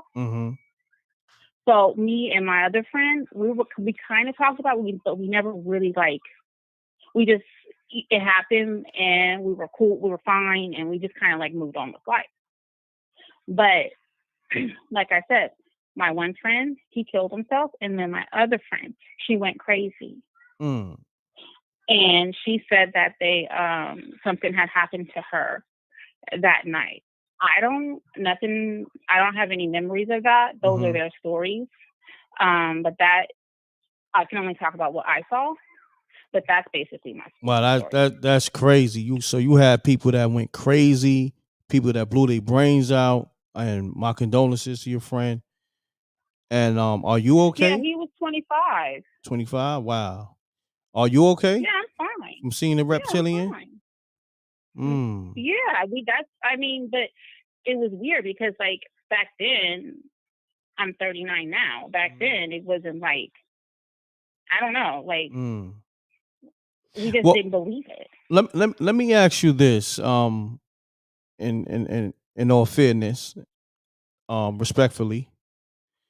How long ago was this? Like I said, I'm 39. I was 25. Okay, got you. How old is your So this son? was like really. He's 4. Okay, 4. Okay, got you. So yeah, this was like really before like we had like cell phones, like, you know, real good ones and like stuff like that. So like we just saw it and we just kind of remembered it. And then it wasn't until like people started talking. I think I heard about somebody talking about one on your show.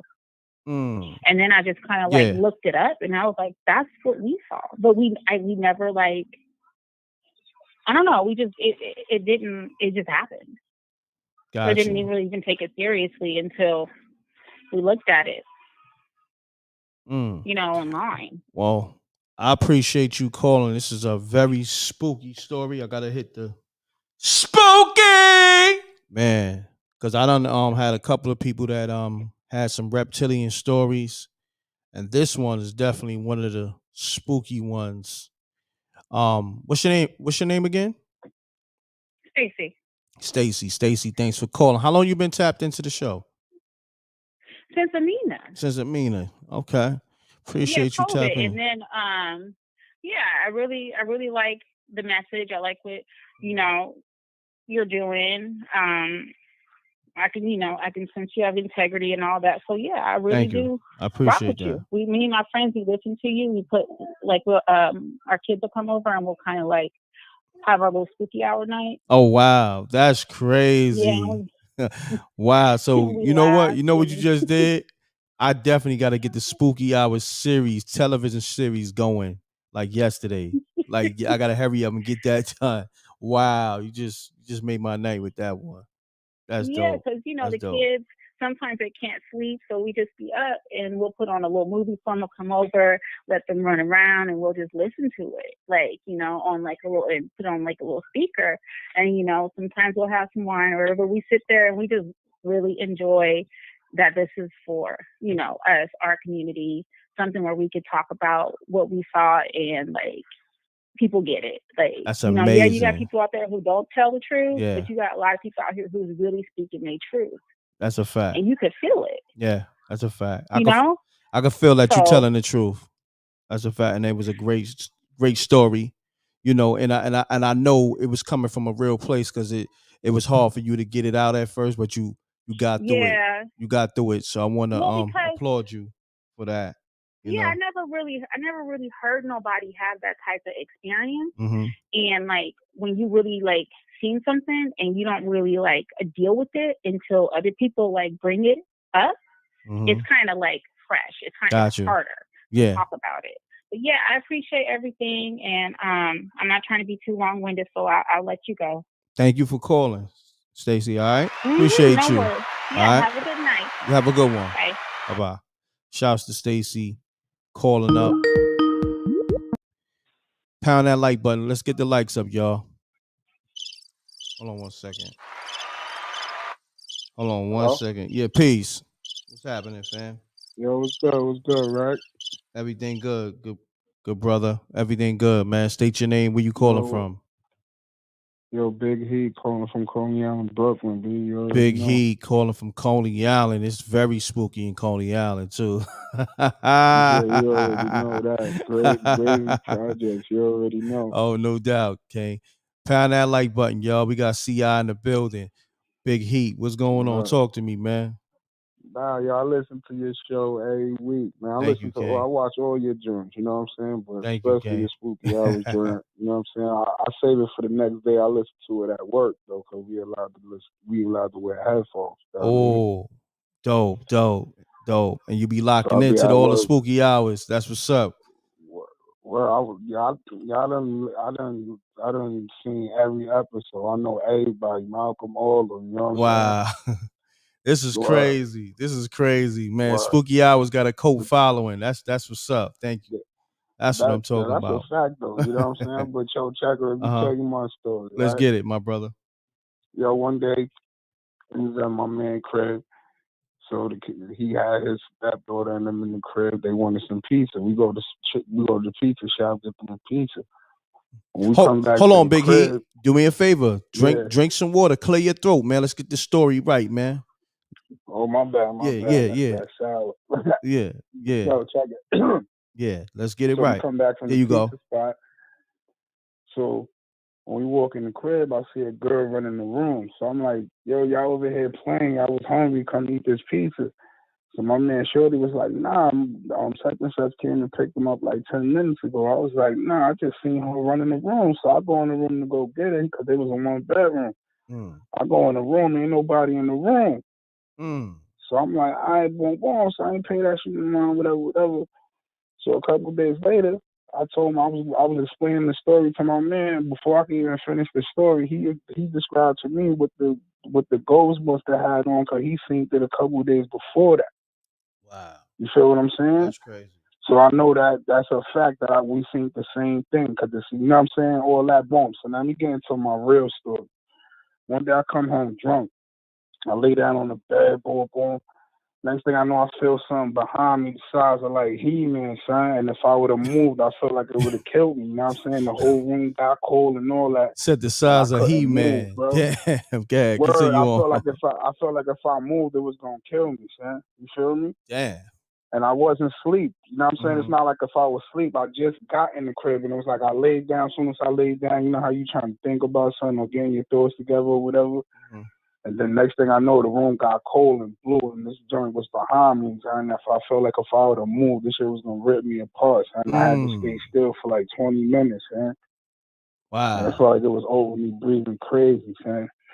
But I ain't gonna waste your time, son. I'm a big fan. Coney Island in the building. Thank you for calling, Big Heat. That was definitely spooky, Look, man. Spooky. When I get off the phone, I'm gonna finish listening.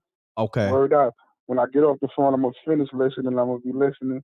I've been listening since before DVDs. Before that, Kay. you feel what I'm saying? Thank you, you already know, big fan. You go back.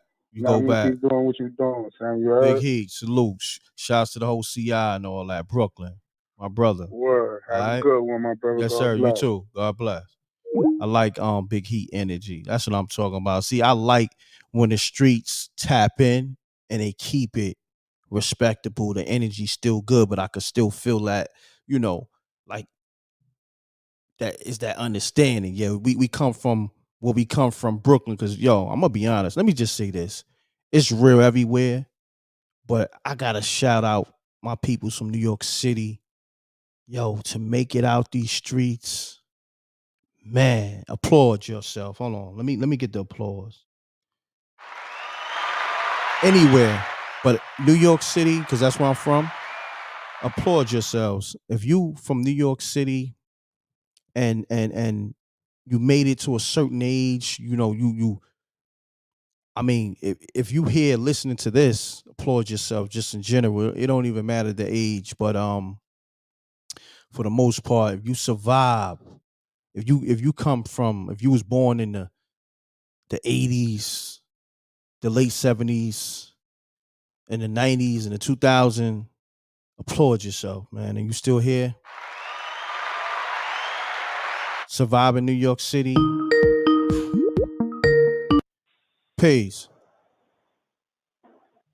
Hello? Peace. How you doing? I'm good. I just called in. Okay, you live. State your name and where you calling from.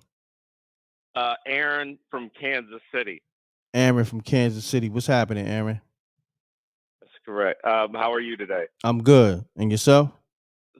I'm all right. I'm hanging in there. That's good, man. Enjoying this holiday weekend. Yes, sir. So I recently discovered your channel. Oh, yeah? When was this? You did an episode.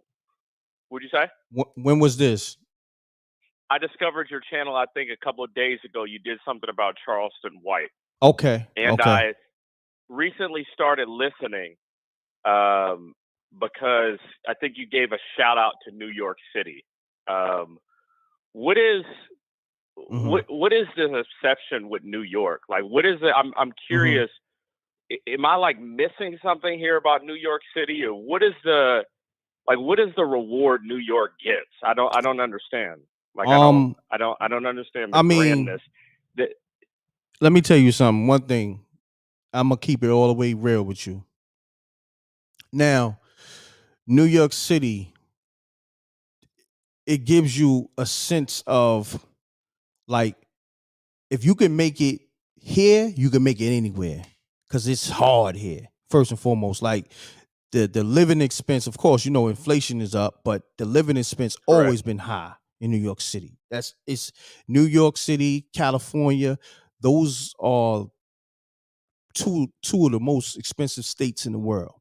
You know what I mean? And I'm saying this too. Let me say this respectfully. And I'm gonna say New York is overrated in terms of, the cost for rent, the cost of living is way overrated. But I get it. Okay. You know what I'm saying? But when you come from New York City and you survive the madness that's here, you will have a whole different perspective. Like, because it's crazy. Like, you know what I mean? It's hard to explain, man. It's just crazy, man. I grew up in the projects. But don't you feel that it's like forced, like torture though? Like, don't you feel that it's not like, it's like if I said I stuck my hand down a garbage disposal to see if my hand could survive the garbage disposal. You chose to stick your hand in the garbage disposal. Well, look, no. Like, what is there special? Like, let me say this. Let me say this. I was born here because my mother, this is where she from. My mother and my father, you know what I mean? This is where they conceived me in New York, Brooklyn, New York City. You understand? So the object of the game, of course, New York City, definitely, this is a place you wanna, kind of like get enough money and go somewhere else, especially if you in the hood. Now, you got some nice parts in New York City. Let's not get it twisted, right? You got, I mean, they would consider Manhattan, and then you got nice places in Brooklyn. It's just different parts, different sections, like, Midtown Manhattan, lower Manhattan. Like they call it the Chelsea area. It's a nice. Then you got nice places in Harlem. It's nice places all over New York City, Staten Island. But every part of New York City got a dark side. You know what I'm saying? You got a dark side to Manhattan. You got a dark side to Brooklyn. Brooklyn overall was just dark, but it's 2022. It's some nice parts now, but in the 80s and the 90s, the 70s, it was very spooky, like very dangerous to stay in Brooklyn, the Bronx. Look, the Bronx right now, I'm gonna be honest, I think is the wildest place in New York City. They are wilding out there. It's like Brooklyn. Oh well, it's like New York City back in the 80s. They are. Now, do you still live in New York, or did you move? No, I'm still in New York, but I moved to a different part. You know what I'm saying? Okay, I got you. I'm not in that bad part anymore, but I'm still close. Like, I'm like borderline because it's still Brooklyn. You understand what I'm saying? I get what you're saying. So like the Charleston White thing, right? Like when he started talking about New York, I laugh at it, right? Like I laugh at New York. You live a place you can't have any guns, right? You're not allowed to have a gun. They forced you all inside your homes, right? Like a lot of y'all don't know what like trees and grass look like. Most of you don't own cars. No. Don't get it twisted. Like, no, we got houses out here. Most people own cars. Yeah, like nah. Really? Hold on. First and foremost, I thought y'all take trains every day. Nah. Are you trying to be funny deliberately or? No, I'm asking like a legitimate. Like I'm asking a legitimate. Think about this. Hold on. Funny thing is, like people from New York, you say stuff about the rest of the country, but the rest of the country thinks New York is a funny place. Nah. See, that's where you got to twist it. Think about this, right? Okay. First of all, this is a city where it's probably like we got the most traffic. New York City and California is, is a lot of traffic in these cities. So we got cars. You know what I mean? I think the city, first and foremost, is overpopulated, and then everybody got a car, if not 2-3 cars, and then they got houses. We got houses out here, but the thing about it is, just because you live in a house and you got a front lawn and all that, it's still dangerous stuff going on. You know what I mean? Like anywhere. Like anywhere. I live in Kansas City. Kansas City has a high crime rate. It's not something to brag about, but I'm just saying, like, when I think of New York, I think of people that have to, like, there's fire escapes outside your windows. I mean, you know what the fire escape is for, right? No, I don't. It's for fire. But it's for fire. Yeah, but most of us live in houses, though. Yeah, but like listen, we don't have a. Listen, Did you grow up in it? Did you grow up in that? Did you grow up with a fire escape? Listen, I grew up in the projects where it was no fire escapes, and then you got apartment buildings, another projects that had fire escapes. So, but that's neither here nor there. I mean, are you calling with a spooky story, or are you calling to learn about New York City? Like, what we doing here? Well, so I called because I was just responding to the Charleston White thing from like a couple of days ago for what you said about his quote unquote mental health. But no, that's my only reason I called. I turned on the station. I heard the guy talk about pizza, and then I heard you like, oh, I need to give this shout out to people from New York City. It's just like, shout out for what? Well, look, let's do this.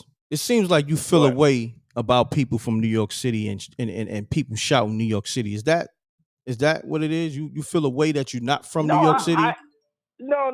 I mean, I'm just responding to what you said. I just asked a question and you answered my question. I'm not trying to be I'm not trying to go off on you or anything. I do think New York is a funny place with a bunch of. I mean, you don't have Chick-fil-A. I mean, Yes, we do. Instead of going to Walmart. Hold on, bro. Pump your brakes. Don't you buy your soap at like a liquor store, the bodega or whatever? Isn't that where you buy all the stuff you wash up with? Nah. You got it wrong. We got Walmarts out here. We got Chick-fil-A's. Like, you are misinformed, my brother. You are very misinformed. Didn't y'all protest Chick-fil-A because it was anti-LGBT?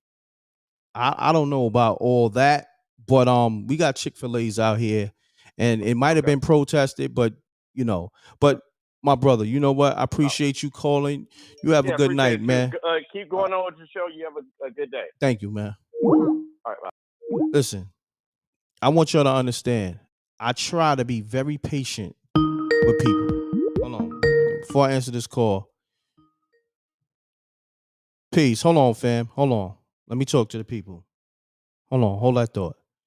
I want you to understand. I try to be patient with everybody. Mutual audio. First and foremost. I try to be patient with everybody. Because there's a lot of people out here that got bad mental health. And they calling not to tell a story. They calling for somebody to hear them. You understand what I'm saying? Y'all probably don't even understand what be going on. A lot of people really need help. They need people to talk to. So they see a number and they just want to reach out to somebody that's going to listen to them. They see me listen to a lot of people. So they utilize my platform to be heard. I might have saved like thousands of lives because people needed to talk to somebody to get whatever was on their chest out. So I want you to understand, sometimes it's not a spooky story. Sometimes you have to be patient. I mean, it's not my job. I'm not a psychologist. I'm not saying that. But at the same time, if I could help somebody by listening to them, that's a beautiful thing. Because I might have talked them off a ledge, literally, without them saying, I'm going to kill myself. Because sometimes people, they fighting whatever demons or they going through it mentally, but they don't know how to express themselves. So I want y'all to know this show is bigger than just people telling their spooky stories. This is a show. I mean, it's almost like life coaching. Shouts to SJ. That's what she does. But a lot of times people are just looking to be heard. So just know that I have to be patient because I might be saving somebody's life because they going through it. But anyhow, state your name, where you calling from, caller. Let's get to it. Yo, m.reck, what's up, man? It's Zarmandel on YouTube from the Bronx, New York. I'm out in Canton, Ohio right now, man. But that call was just triggering, man. But I'm hearing your outlook on it, and I respect that, having the civil thing down, the civility to deal with somebody that's obviously he's like arrogant, talking like New York is ignorant when you ignorant about the thing that you're talking about, bro. You get what I'm saying? Yeah, definitely. Like, But obviously, this look. man ain't well traveled. Let me tell you this. Like that call could have went left, but the fact that you see how I maintain my composure, you know what I'm saying? And I was trying to let him express everything that he wanted to express, and I didn't. At the same time, I had to let him know, like, hold on, fam, don't get it twisted. We And got houses, we got. that's why I was looking at it like, yo, I don't know if, like, you asked him, like, yo, you trying to be funny, Yeah. but I don't even think he was trying to be funny. It's just that arrogance, that Yeah, pompous shit. it was I don't know arrogance. if he's right or not, but it's that entitlement where you could just say how you feel, like, despite how it's gonna come across to somebody. You know what I'm saying? And it's like, that's that drink that triggered me, bro. Like, I'm from New York, bro. Like, we live in a house over there. Came from Co-op City, bro. To, you know what I'm saying? Like, seeing, like, man, I don't know. Yeah, nah. I mean, never mind. Look, never mind that caller, man. Let's get to it, my brother. So I know you calling because you probably got a spooky story. Let's get to that. Hold on one second though. I mean, shouts to Jay Perez on the super chat. Now, Gad, yeah, you got a spooky story, my brother, or you just calling? I mean, I ain't calling to give a spooky story, but I got plenty, man. I mean, you want a spooky story of like what happened to me or what I be, out here checking out? Nah, just give me a good. You fuck with the gematria shit. Yeah, give me a good short spooky story, real quick. Give me a good one. Short spooky story, man. All right, man. So, I'm here thinking about a good story, but I bet short spooky one is just, man. Nah, it's all good, fam. Look, fam. It's all good. Look. You called in. You wanted to speak your piece. You spoke to me. Love is love, my brother. Let me just get to another caller. Ready. Peace, love, and understanding. All right. Right? Peace, my brother. Check out my channel too. It's Zamandel. Okay, no doubt, my brother. Salute. I will. You ready? All right, peace. Good luck, yes, sir. Let me tell y'all something, man. See, y'all have to understand what I'm doing is bigger than what these other guys on YouTube is doing. You know what I'm saying? Like, I'm doing it naturally though. Like, and I ain't talking about numbers. I'm not talking about none of that. I'm talking about just really hearing the people out, giving the people a voice. Peace. This is m.reck.tv. State your name, where you calling from. Man, this big heat again. My bad, Reck. I ain't mean to start making them New York haters come out the grass like that tonight, baby. Nah, it is what it is, homie. Look, I'm from Brooklyn, New York. I'm New York City all day. So he was talking about me too because I was bigging up NYC and saluting people like yourself, myself, who survived New York City. Because people don't understand it's real everywhere, but New York is different. Like, you know what I mean? Like, they don't know about it though. It's just like I be trying to explain to people out of town. Y'all don't know nothing about being in a building with 24 floors or something. You got beef with half the building. You got to come out that building every day. Like, the world get crazy before you even step outside and see the sun, bro. You feel me? Facts. Listen, you might not even make it out your building. How about that? That's how real it is. That's you bump into your enemy in the staircase. You feel me? Like I tell cats, I'm from Coney Island. Every block gotta have their own store. People go to the same store because they don't go to the other store because that's another block store. That's where the ops go to. You feel what I'm saying? Yeah. Nah, definitely, King. Nah, trust me. I know. Like, if you from here, you get it. But when people that's not from here, it's hard to explain to them because if you don't live a certain lifestyle, you're not gonna understand the blocks. You're not gonna understand the landscape. You're not gonna understand the terrain. So you just have to either visit or maybe come live here for a year to get in the trenches, and you're gonna understand. Like, nah, this different. This different. This New York City thing hit different. And mind you, look, not to cut you off, mind you, 2022 is totally different than the 90s. So you're not really getting what's really going on. Yeah, it's real out here now because everybody trying to, catch up on life because the pandemic, it messed up the streets bad. It messed up everything. But the Bronx, you see how they wilding out in the Bronx? Like, they going crazy out there. Like, the Bronx is different right now. The Bronx is on a different type of time. Like, they always been wild, but they got it right now in New York City. Like, I go to the Bronx. I get anxiety. It's too much going on. It's too many people. Like, it's crazy. It's too much going on in the Bronx, bro. That's a fact. The Bronx is out of control. Every time I turn on the TV, man, I see some little kid getting done dirty in front of the store. Yo, That shit crazy, bro. yeah, the Bronx is crazy right now. You know what I'm saying? And I'm gonna say this to people, like, if you can get out of New York City, like at least let me say this because I don't want to offend nobody. If you want to get out the hood of New York City Mm-hmm. and you can move away, do that. Nah, Because that's a fact, yeah. yo, bro. I ain't look. Yo, I'm born and raised in Coney Island, Brooklyn, Coney Island Hospital, 1981, bro. I lived out there 30 years. I'm 40, bro. I lived in PA 10 years. I had to get up out of there. The day my daughter was born, son, I was like, I'm out of here, bro. No doubt. Salute to My you on daughter that, don't even King. know what a corner look like. My daughter don't know. You know what I mean? She don't know none of that, bro. That's a That's beautiful a fact. thing. That's a beautiful thing. Yeah, my Word to kid. mother. My daughter go to good schools. You know what I'm There saying? you go. All that, bro. You know what I'm saying? Nah, I feel you. All my daughters, they live in the South, so I feel you, King. You digging what I'm saying?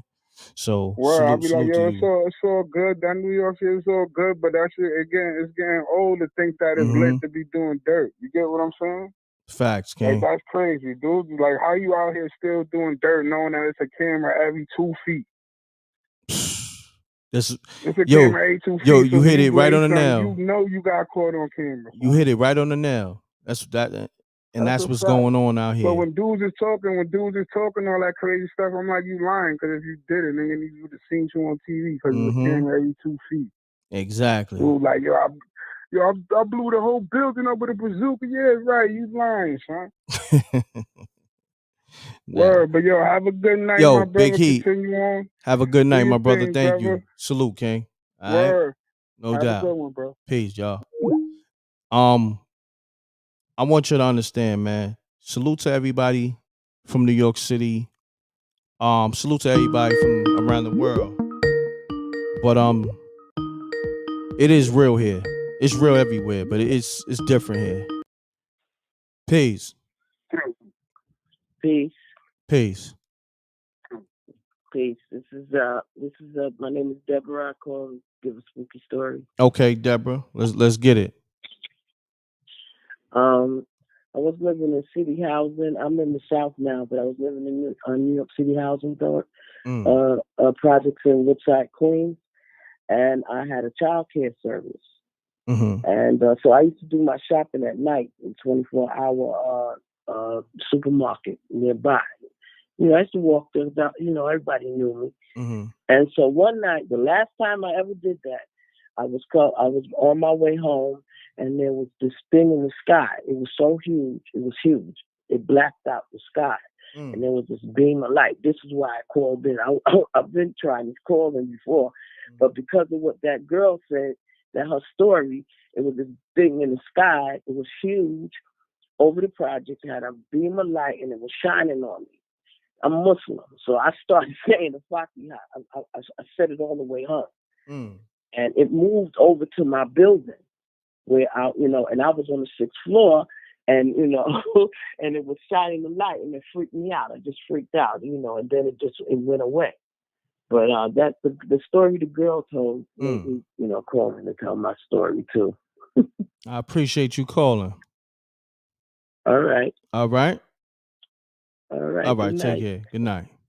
I'm gonna take one more caller, man. We hit that 2-hour mark. Tonight was a little different. I blame Jose. Jose put some bad vibes in the air, but we still was able to get his show nevertheless.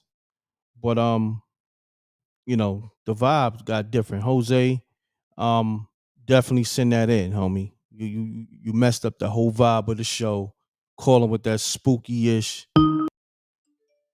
And let's get to it.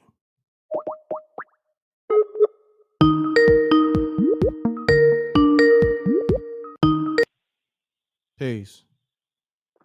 Peace, love, and light, m.reck. What's good with it? What's going on, fam? Salute. Well, you got it, brother. All right. Talk to me. I'm sure y'all calling from Arkansas, bro. I got a quick spooky one for you real quick. All right, let's get it, my brother. So, we had this little family house down here in the country, man. We all go to family reunions. I used to hate it when I was younger because we would always get fussed at about playing up and down the stairs and stuff. So, as time progressed, my uncle, my great uncle, that's my grandma's brother, he would always tell her that he would be nervous of staying there because he would hear somebody going up and down the steps. So my grandma, she explains to him that, it could be her great great auntie. She had a pet leg, she had an infection in her leg, had to get it removed. So she was telling my uncle that it possibly could be her going up and down the steps. But while we was there younger, we would always get fussed at. Older people that stayed around there, they would always blame the kids for playing on the steps. But I found out then, that it was my great great great auntie. So fast forward, my uncle, he dies of a heart attack, right? Don't know what he dies of. We don't know what caused the heart attack. He was pretty healthy. I think to this day, something scared him. But we go there and we all at the family house, and it was the day after the funeral. Everything was cool. We go into the evening part, and my auntie has a stroke, right?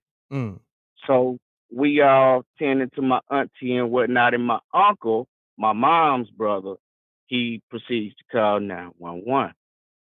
So as he calling 911, I'm listening to him, and he was like, 5 minutes ago, he was like, okay, and hang the phone up, and he like, the ambulance is on their way. So we all looking like, how's the ambulance already on their way and you called? He was like, no, the dispatcher told me that somebody called 5 minutes ago. This was 5 minutes before my auntie had the stroke, m.reck. So we felt like, who could have called 911 when everybody was tending to my auntie? Like, didn't nobody bother to do nothing but try to catch her, talk to her, put a cool towel around her head and all of this and whatnot. And my uncle grabs his phone. But we got a call. They already on their way. And here it is. They show up. And we shook like, who called? It wasn't nobody but 5 people in the house. One of them on the phone. 4 had the other ones is tending to my auntie. So we came to the conclusion it was my uncle that passed him, right? I call that story, the call from the other side, because the dispatch told my uncle that it was a man's voice, m.reck. So let me ask you this though. How long ago was this? This was a couple of years ago. Okay, so they should have record of the recording of that call. They should have record of that recording. Yes, sir, they would.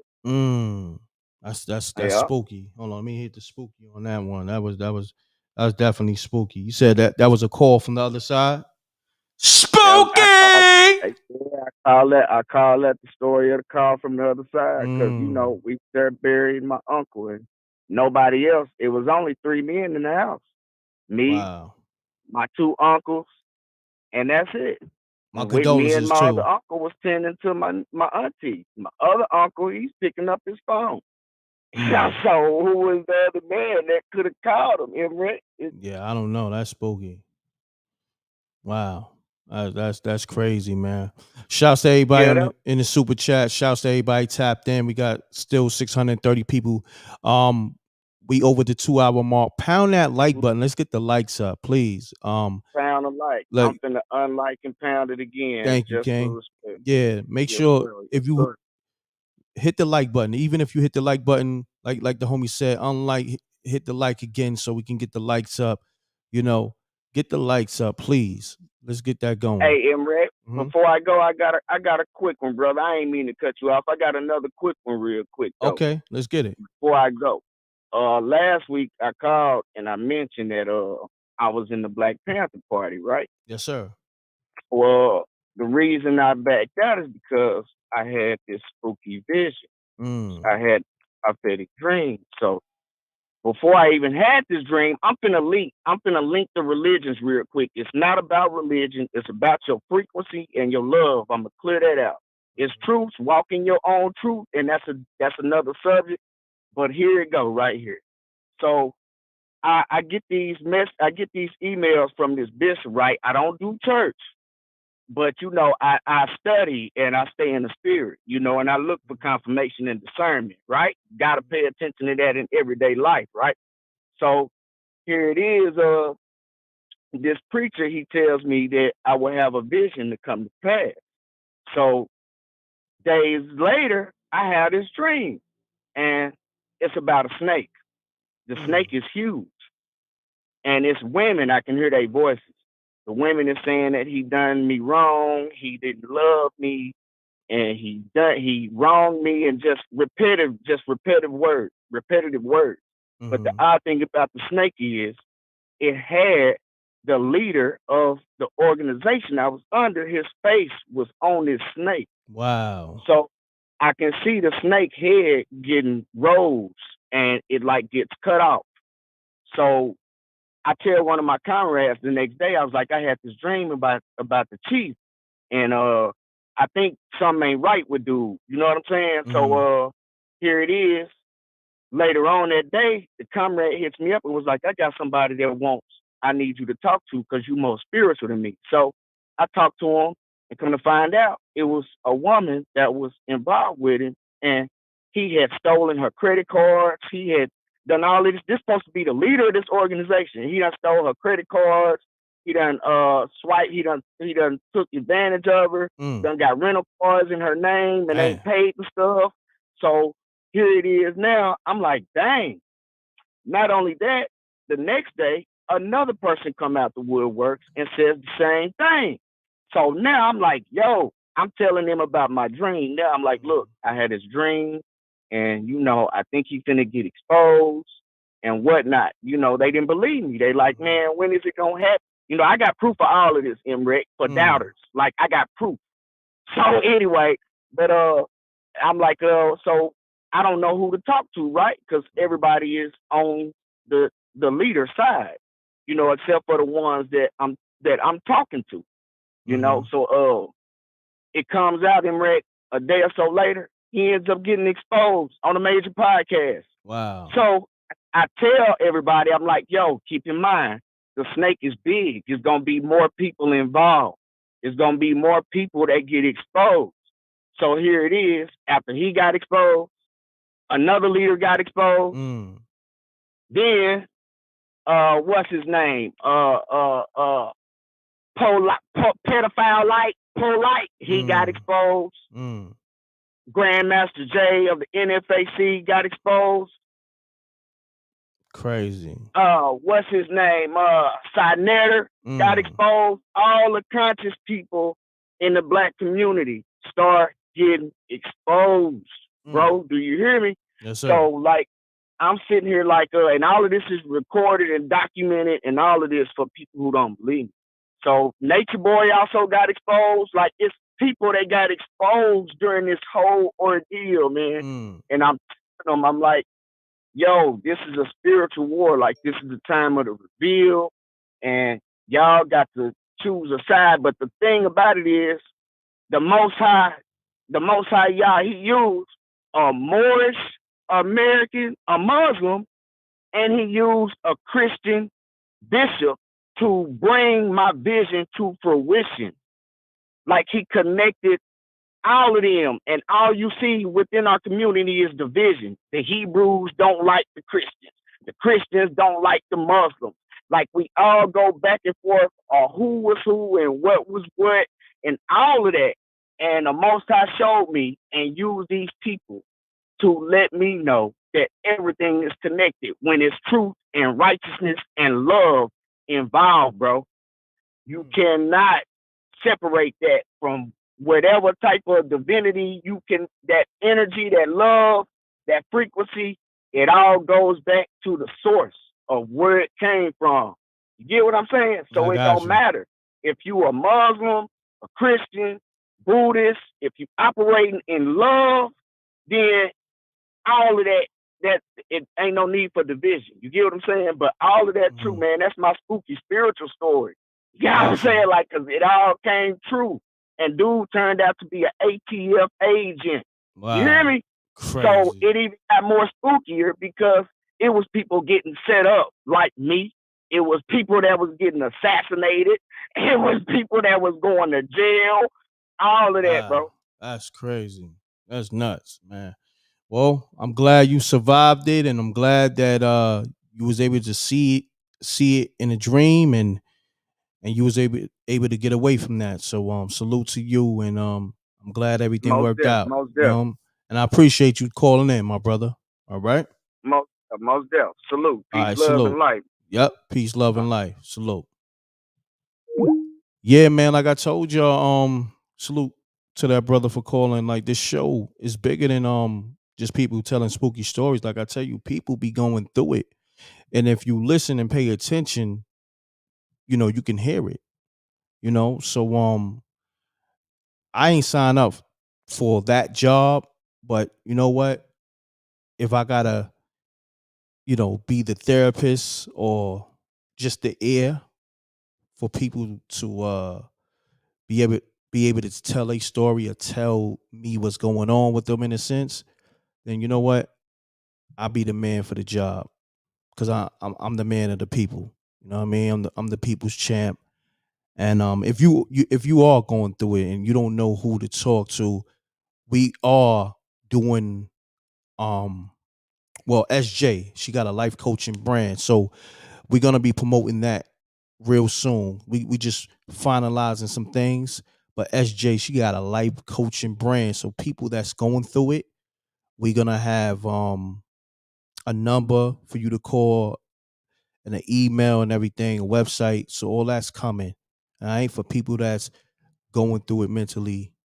Um, we're gonna have a direct line and a place where you can be able to express yourself in that manner. So because we know people need somebody to talk to. So SJ, that's what she does, life coaching. So just know that. All right. And this is still spooky hours, but for the most part, people do call looking to express themselves. So salute to everybody that called up. I don't know if I'm taking Jose number, man. He messed this whole show up. Yeah, yo, Jose, man. On the real, I don't think I want to speak to you for like 8 months, son. You know what I mean?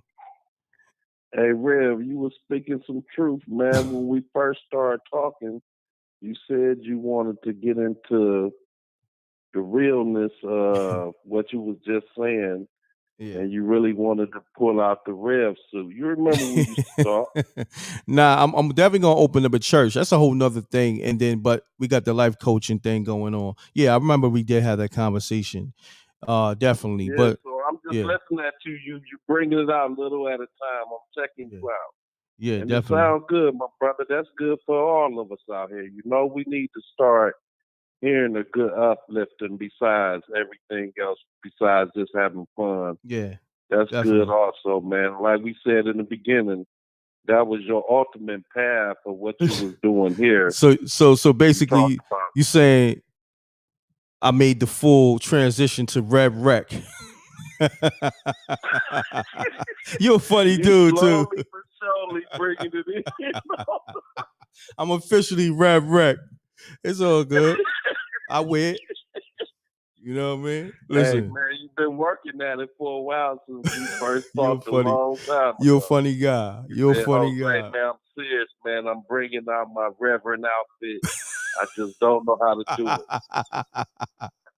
Now, don't lie and say you didn't say that. And we listen. Hold on. Now you putting an extra spin on it. Now you extra sauce with it. I ain't say I'm coming just with the.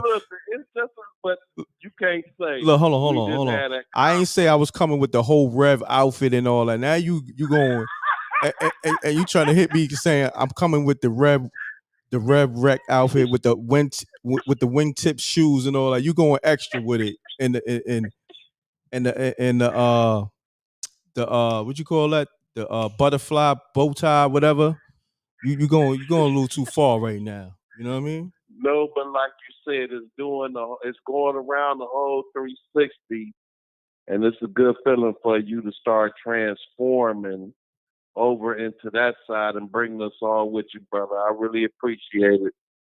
And salute to you, General. And I'll be at your church, man, when you open up. Oh, no doubt, man. Now for real though, but it's crazy. It's people saying this is a good show. I'm thinking that the vibe got thrown off because you called with the whole spooky vibe earlier with the whole stepmommy thing, sending you spooky pictures and all like that. I really don't want to see. Still You know what I ain't mean? pull that up in the Nah, mail. I'm not gonna never pull that up.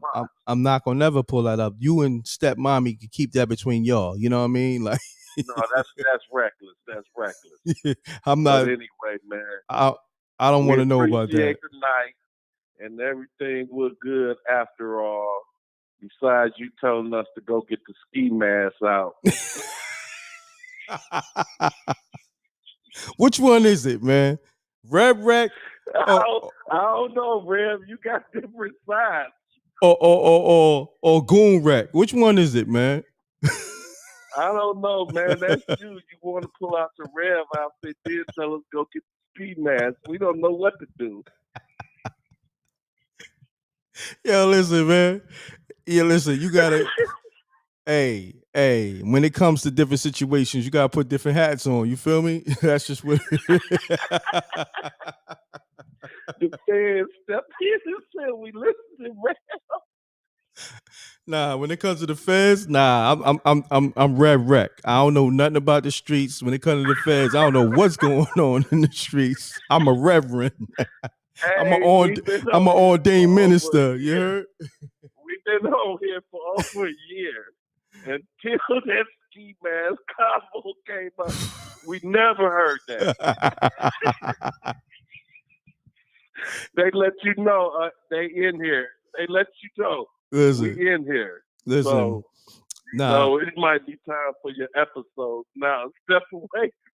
Yo, you crazy. But yo, man, on that note, on the rail, man, I rock with you. Yeah, I know you got some zesty vibes going on, big zesty.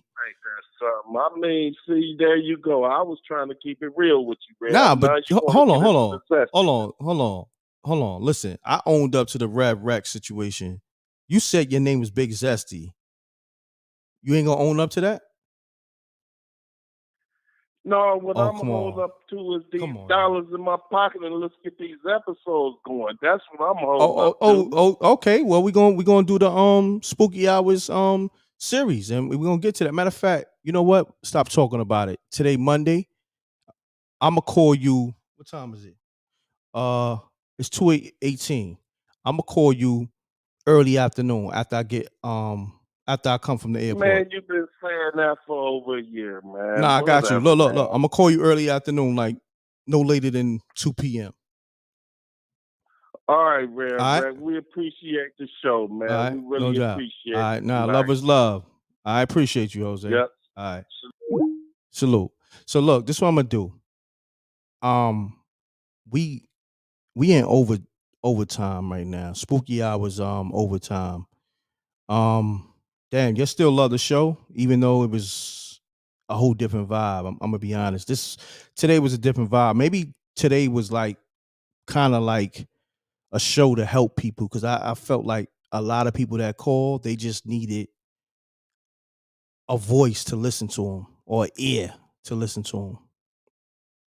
So maybe that, matter of fact, hold on, we're gonna keep the show going. I gotta get SJ, call the line real quick, maybe because SJ can assess what was going on because she deals with life coaching. That's what she does. SJ, call me real quick.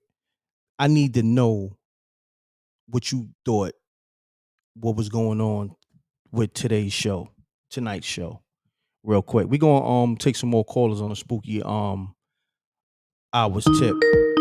Hold on, I got SJ. SJ, what's happening? Salute. How are you?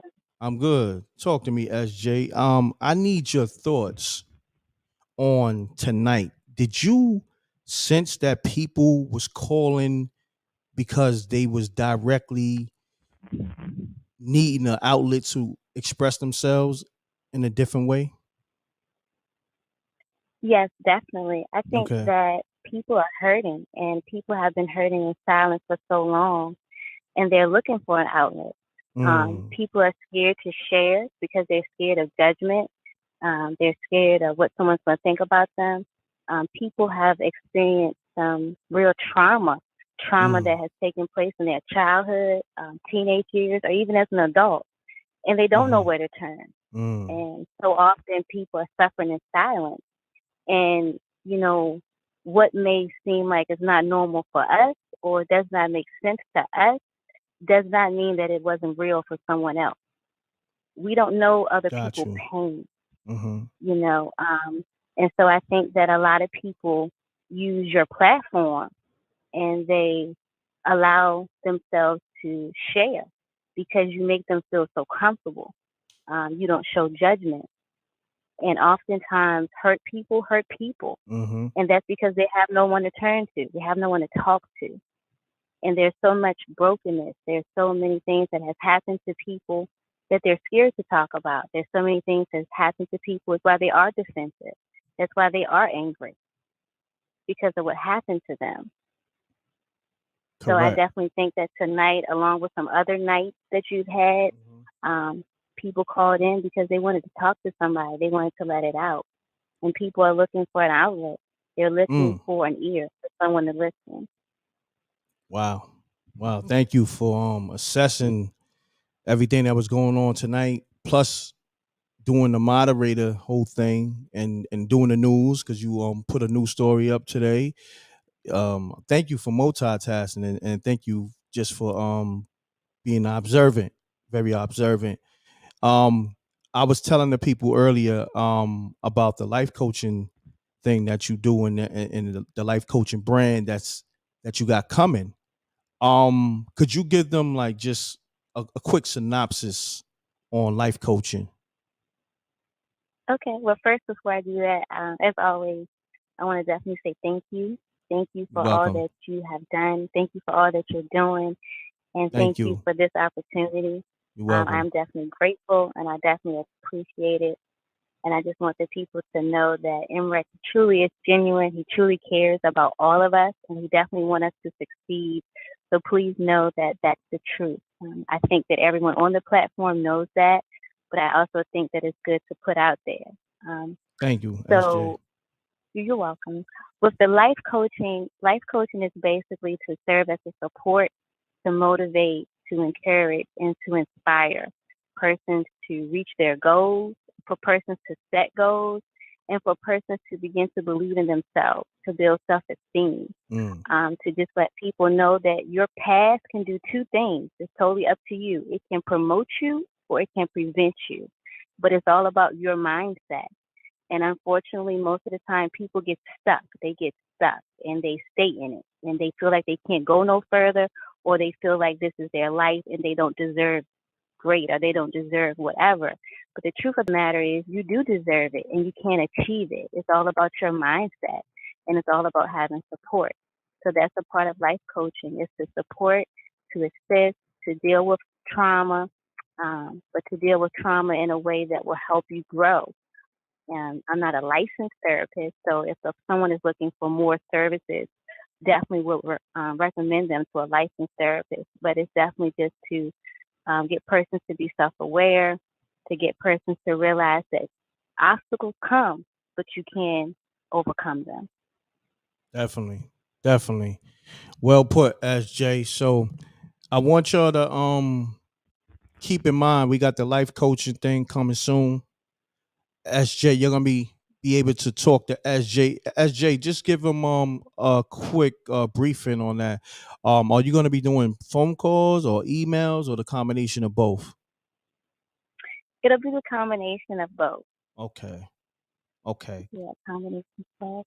Got you. So if y'all need someone to talk to, if you need some life coaching, SJ is definitely gonna be able to assist with that. In a minute, we're gonna once we get the brand established, we're gonna be running the commercials for people that need that type of platform. So shouts to SJ on that. And shouts to everybody that was able to express themselves and everybody that may well, everybody in the near future that's, that SJ may be assisting through a certain, they might be going through it. Whatever it is they're going through, I'm pretty sure SJ can help assist some way, somehow in that department. So I appreciate you, SJ. People say your voice is angelic. They love your voice. Oh, that's so sweet. No, I definitely appreciate you. And I just want to say this very quickly because I think this happens every Sunday. I read this in the comments where someone says, they want to call. They're scared to call. They're nervous to call. And if I see it in the comments, I definitely try to encourage. But I just want to say, if you call, m.reck will have you feeling so comfortable. And I know you get nervous. I know sometimes people get discouraged because they read what's in the chat, and I understand that. But if you really want to call and you really just feel like, I want to get this out, go ahead and call and get it out so that you can feel better. It's your release. People don't know what you're going through. People don't know what you are experiencing. Do what's good for you so that you can begin to feel better about yourself and feel better about your life and just release. And I know it's easier to say than it is to do, but just make the call. It's okay. I mean, they say, oh, I'm nervous, I'm scared. And those are normal feelings, but just go ahead and call. Just go ahead and call. I mean, of course, I know I'm typing. Please limit your call to 2 or 3 minutes. But we do understand that they it calling can go right now. over. They calling right now as we speak. Somebody Okay, just but called. I'm gonna hang up. But No, I think. appreciate you. No, hold on. I think they calling for you. I'm thinking they calling to speak to you because I'm seeing a lot of people. I need to speak to SJ. They calling for the life coaching. Well, I appreciate that, but I just want them to know, like, it's okay to be nervous and scared, but don't let that stop you. Don't let fear stop you because that fear is a trap. Don't let it stop you. So if you want to call in because he's gonna make you feel comfortable. He definitely will. I try. They often say that. Yeah. I'm So not I appreciate you. I'm not a licensed life coach or psychologist or therapist, but if you feel like m.reck can help you express what's on your chest, then feel free to call. Or you feel like SJ can do it because she has a voice that's from the the heavens. Or listen, man, listen. Let me tell you something. The people are saying that, but I heard it from when you first tapped in, when I was covering the DMX story. Let's just say that. You know what I mean? The late great DMX. And when she called, I said, man, I'm gonna call you the voice because your voice is very soothing. You got a great voice. The same thing with China Black. She has an incredible voice. It's like, man, listen, I could go on and on. It's people saying it right now in the chat room. SJ got the go, the whole the host, you could be a host. You know what I mean? So you got a voice that you can host your own show. Like, we're gonna get to that, but she's gonna do the life coaching thing. You know what I'm saying? Because that's what she do. That's what she does. And when everything is right, we're gonna definitely have that platform for y'all to call, because it's a few people in the chat room right now that's saying they need it. They're saying life is hard. So yeah, we're gonna definitely get that going for the people. Maybe I could start maybe during spooky hours we could have a life coaching session. You know what I'm saying? Maybe 15, 20 minutes, you know what I mean? Just to introduce the brand and the whole life coaching thing, So because we see a lot of people. Look, somebody right now, the guy name is TG. I don't know if it's a guy, but somebody in the chat room named TG. Time is right. I call in. So I guess they basically saying when the time is right, they'll call in. So yeah, you definitely can call in. So when we got that, because we're gonna have a number and everything for that, because we know people need it.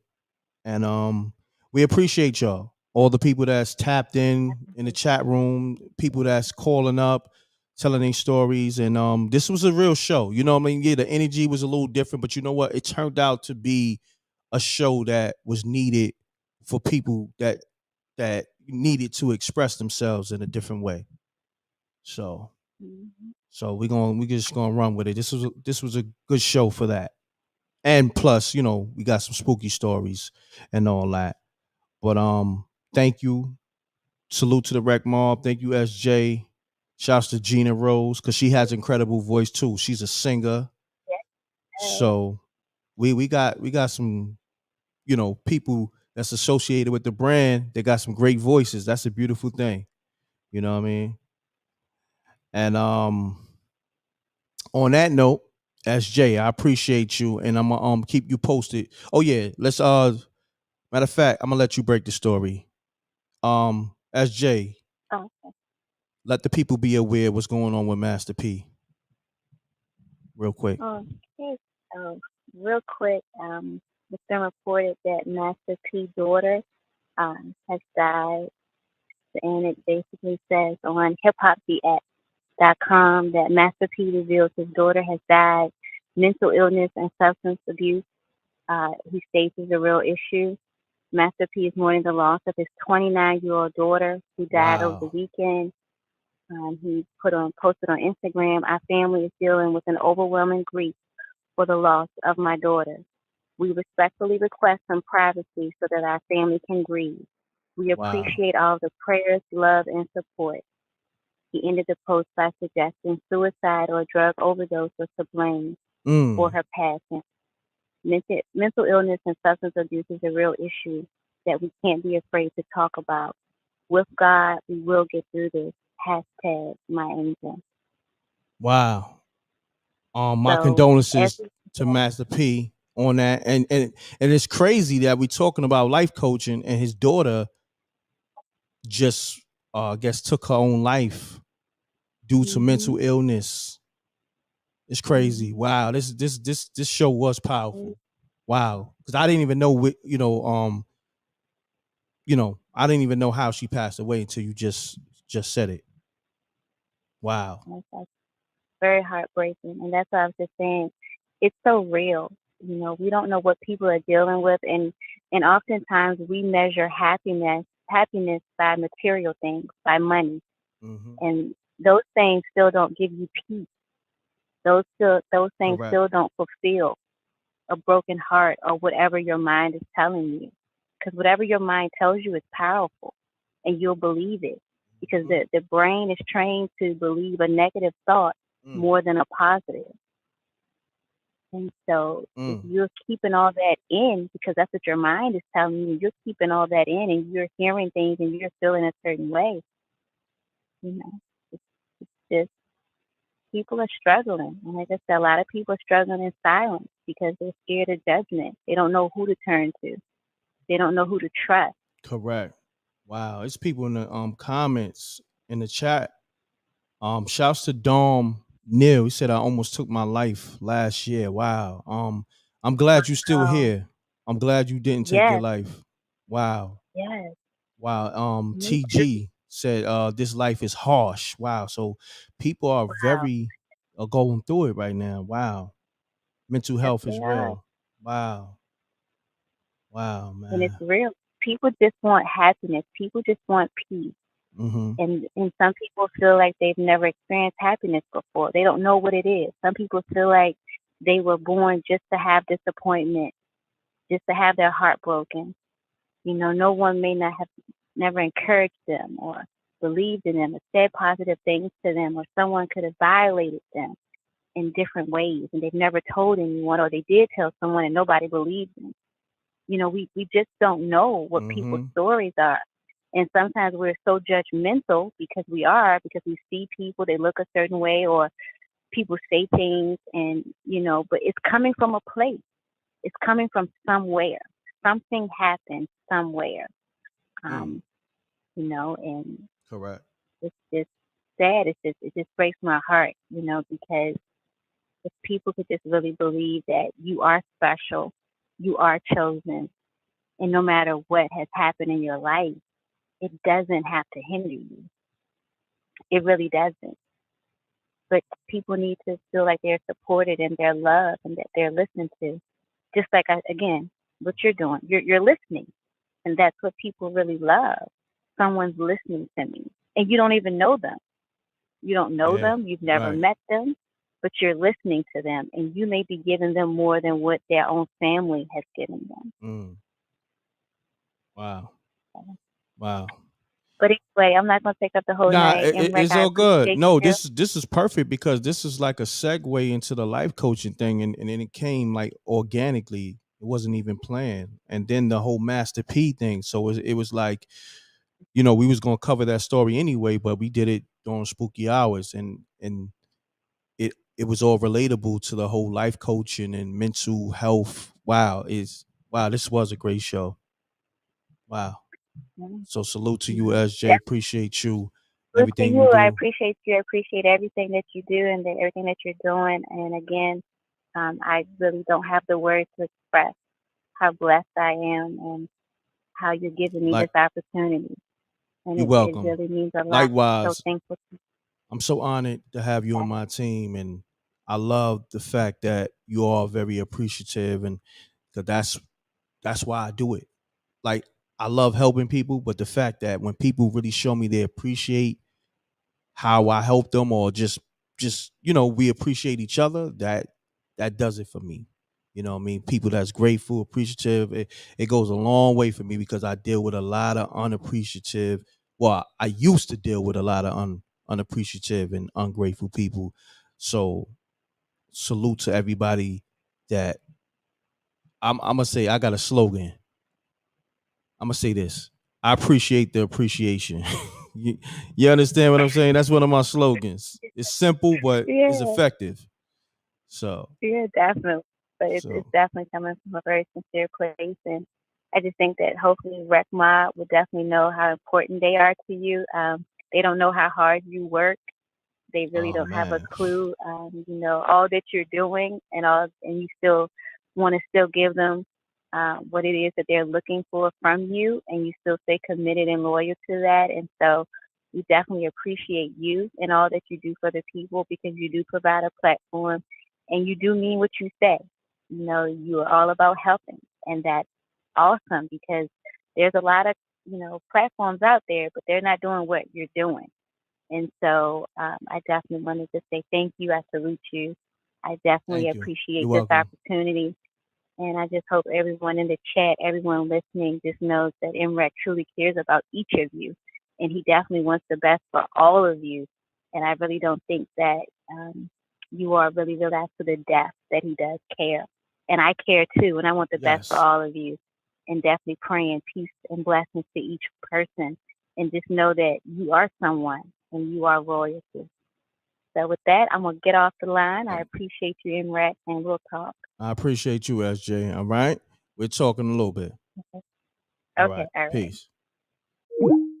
Yeah, this was a real show. I mean, all the shows is real, but this one was special in a different way. Wow. This was touching, man, cuz man, wow. I don't even know what to say.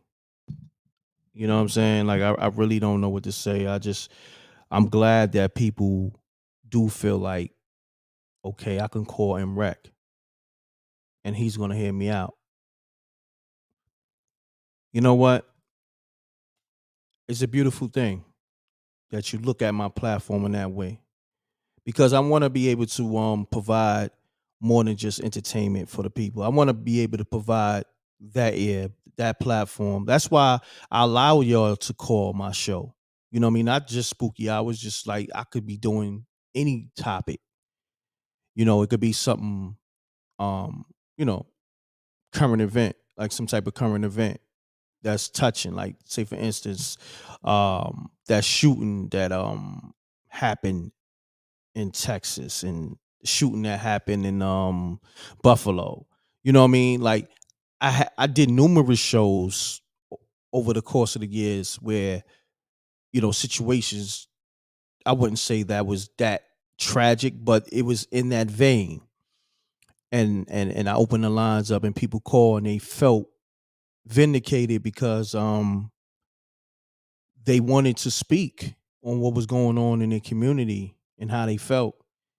And m.reck.tv gave them a voice. So it goes deep. Like, I'm gonna go back to a lot of the shows that I did, so y'all, a lot of y'all that's just now tapping into the platform, y'all can understand. Like, I've been doing this, but like I said, I never signed up for the job. It just came along with it, and I'm happy that I'm able to provide that platform. So on that note, I'm gonna keep it positive.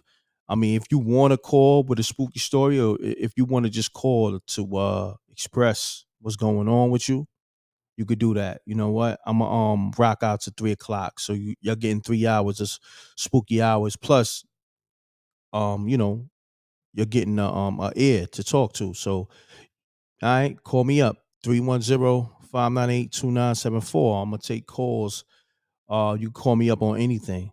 You want to tell your spooky story. You want to call up because you're going through something, and nobody's gonna judge you over here. Nobody's gonna judge you.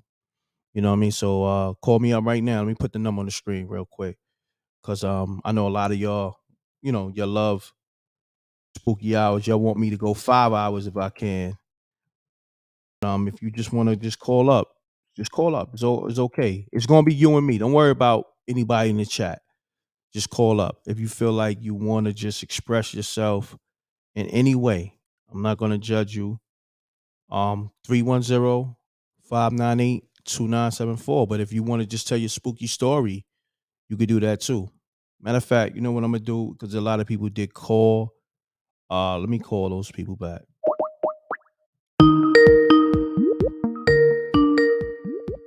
Because I do call people back too. That's another thing. Who's doing that? Peace. How you doing? Hello? Hello, m.reck. What's going on with you? Hey, how you doing? I'm good. What's your name? Mabel. You Mabel. called me by m.reck. Yeah. Okay. What's From going on? Didn't you call me? Yes, I called you. Okay. I was Okay. get scared and hang up. I hung up on you? No, I get scared Oh, and hang up. you got scared and hung up. Oh, okay. Now don't get scared.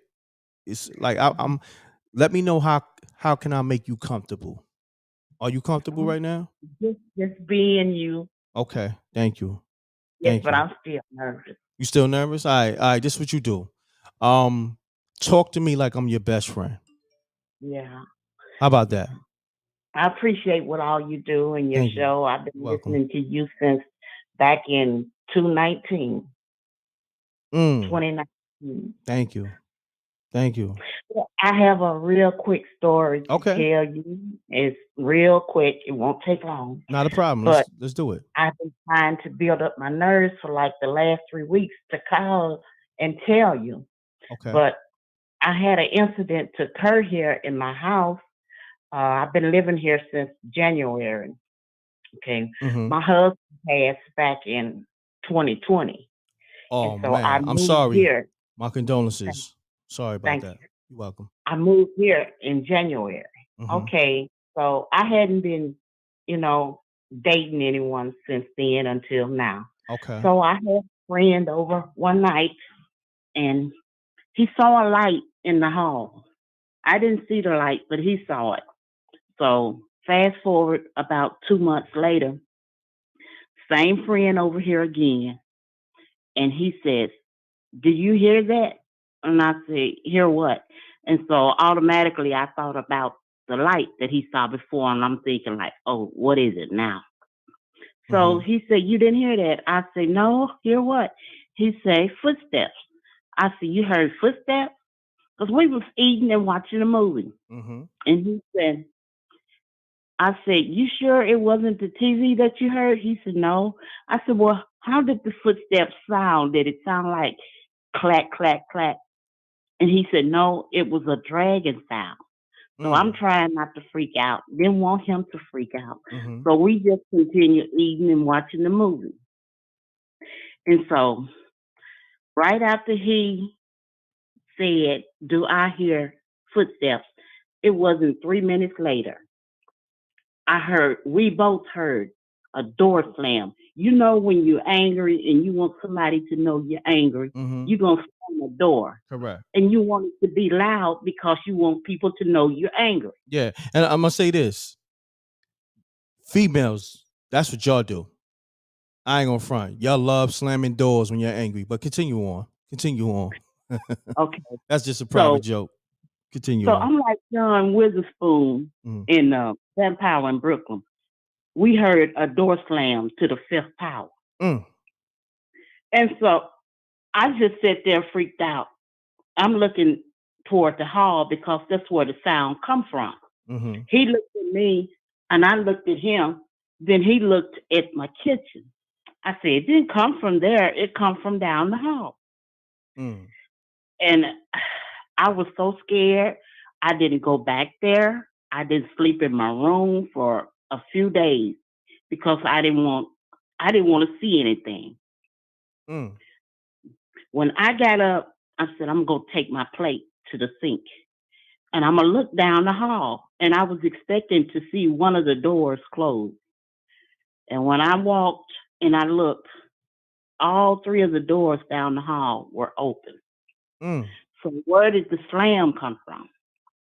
Wow. So my friend, we both trying to reason with this. And I said, well, my window is up, and then he said, the lady that stays on the other end, the joining apartment, he said, maybe it was her door slam. I said, no, that don't make sense. Because if it had been her door, it'd have been a muffled noise. This noise was too clear. Everyone knows how their door sounds in their house. And when it slams, you know the sound that it makes. Correct. And it was too much clarity in the sound that it couldn't have been nowhere but in my house. But my son was gone, and me and my friend were the only two that was here. And I'm today I still can't understand it. But the only thing that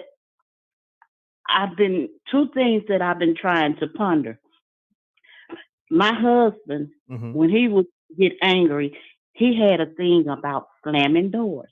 And automatically that's what come to my mind. And then also, since my friend was here on both occasions, maybe something following him here.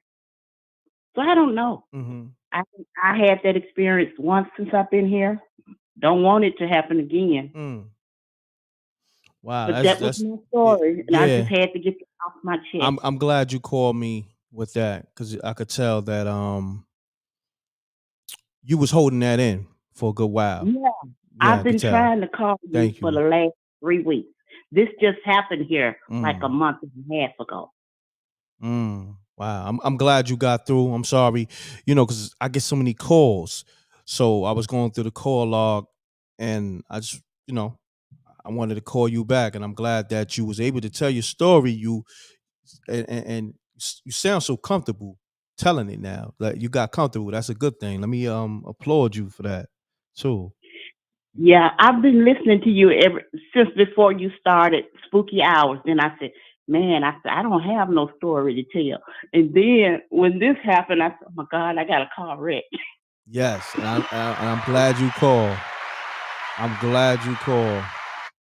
But I thank you for letting me share my story. Not a problem. Thank you for sharing it with us. And what's your name again? Mabel, but you call me Lauren. I said I call you Lauren? M. Lauren. Oh, M. Lauren. Yeah. Oh, in the chat room. It's M. Lauren, but you pronounce it M. Lauren. Oh, okay. Okay. M. Marie?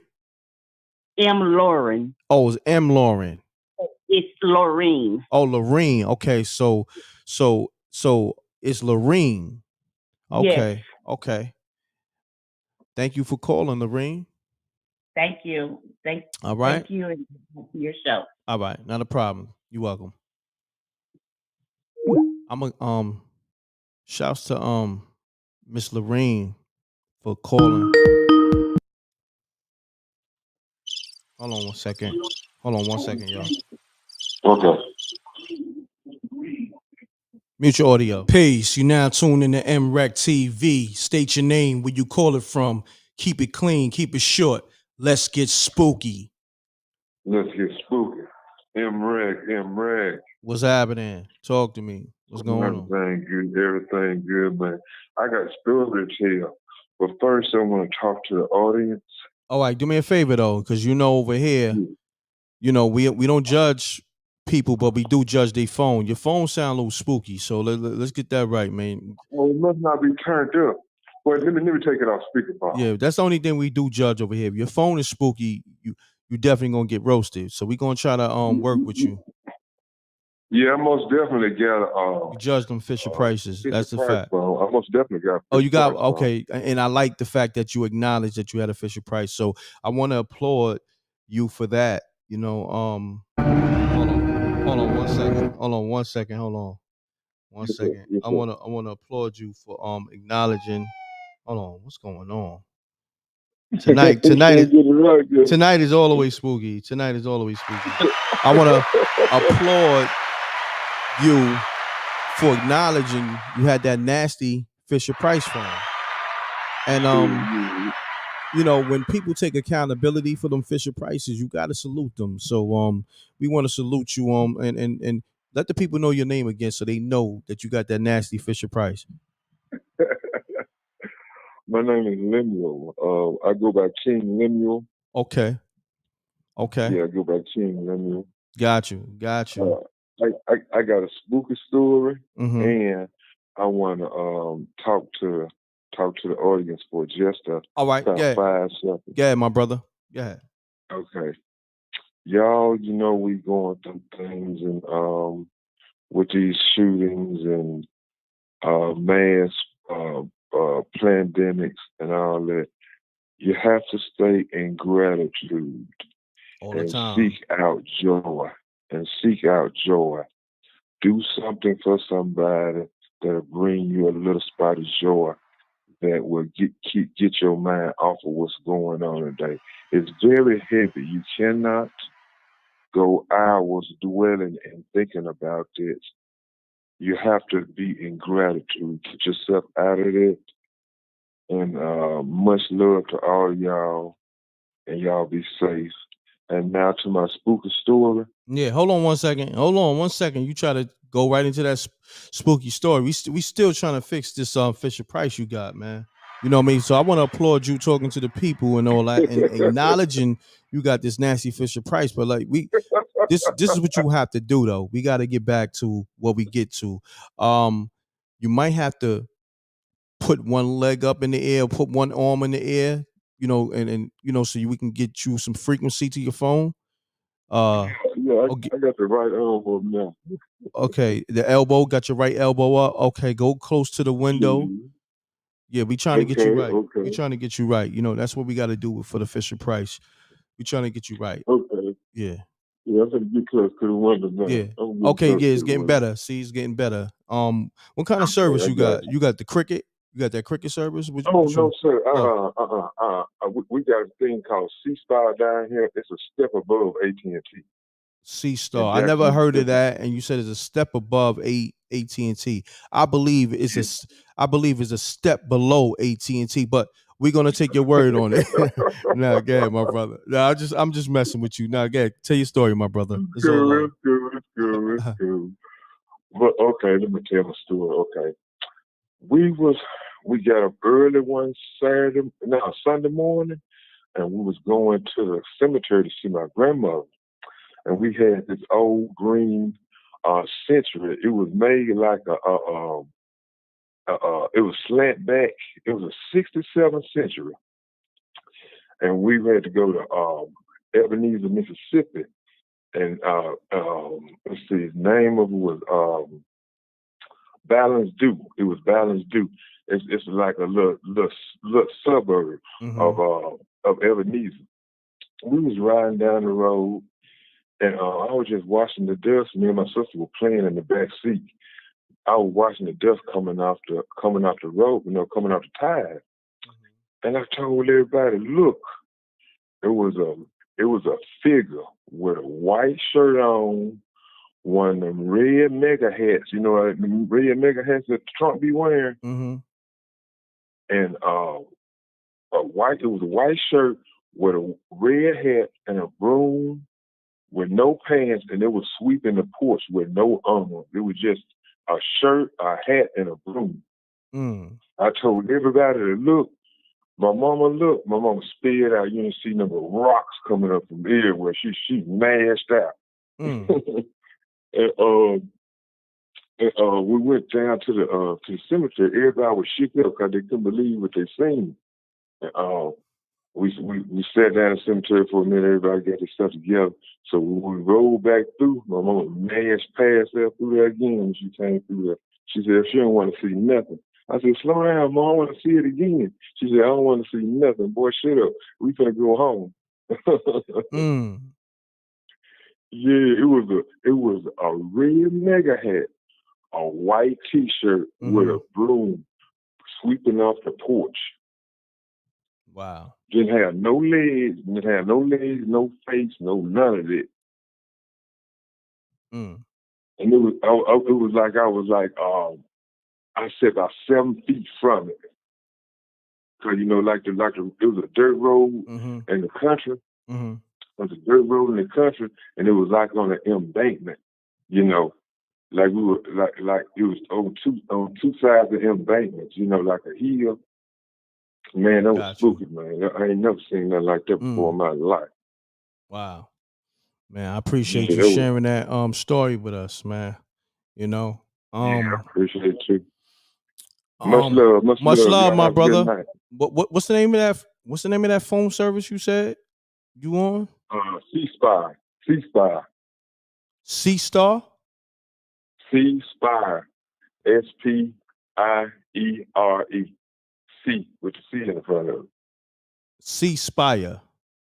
Yeah, C-Spire.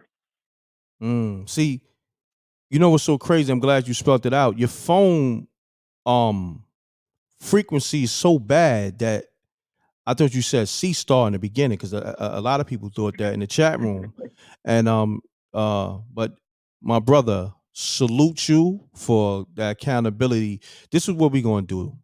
I'm gonna start doing phone giveaways for people who got the worst reception, and I think you might be a candidate. So I'm gonna get you a nice phone. Put me down. Yeah, put you down. Yeah, I got you. I think I'm gonna start giving away some good phones, some good phones, because these Fisher prices is messing up the shows. And I thought you said C-Star, and you said C-Spire, right? Something like that. That's what you said. Okay. Yeah, C-Spire. Okay, cool. So on that note, my brother, we're gonna make sure when we get the phone giveaway, we just gonna give you free delivery to your house and all that, like, cause you need it bad. I think you need it. Yeah, you need it bad. You're definitely a candidate for that. But my brother, you have a great night. Good story. I appreciate you. I'm just joking too, but I'm serious at the same time. I'm joking, but serious at the same time because I don't want you feeling no kind of way because you got a spooky Fisher Price phone. Man, it ain't You know what I no mean? trip on me. It ain't no Okay. trip on me. It's much love to you, and I appreciate what you're doing with the people too. Giving them time out to vent. Definitely. What's going on today too. Definitely, good brother. Definitely, man. And I appreciate you calling up and taking accountability for All right, man. that Much contraption love. you got. All right, my brother. All right. Peace. Yeah, salute to that guy, man. He got good energy, man. Like, see, that's the thing too, man. Just be grateful. You could be on a nasty Fisher Price, and long as you grateful, good things will happen. Let's do it. Mute your audio, please. Mute your audio, please. Hello, mute your audio. Yeah, man. Hello. Hello. Yeah, what's happening with you, fam? You good? Your energy good? What's going on with you? Yeah, man. My phone doesn't sound Fisher Pricey, does it? It sounds worse. You sound like R2D2. You sound like R2D2 right now, my brother. Like, I'm being honest. You might have called me with the worst sounding phone ever right now. You sound like Chewbacca. I don't know what's going on with your phone, but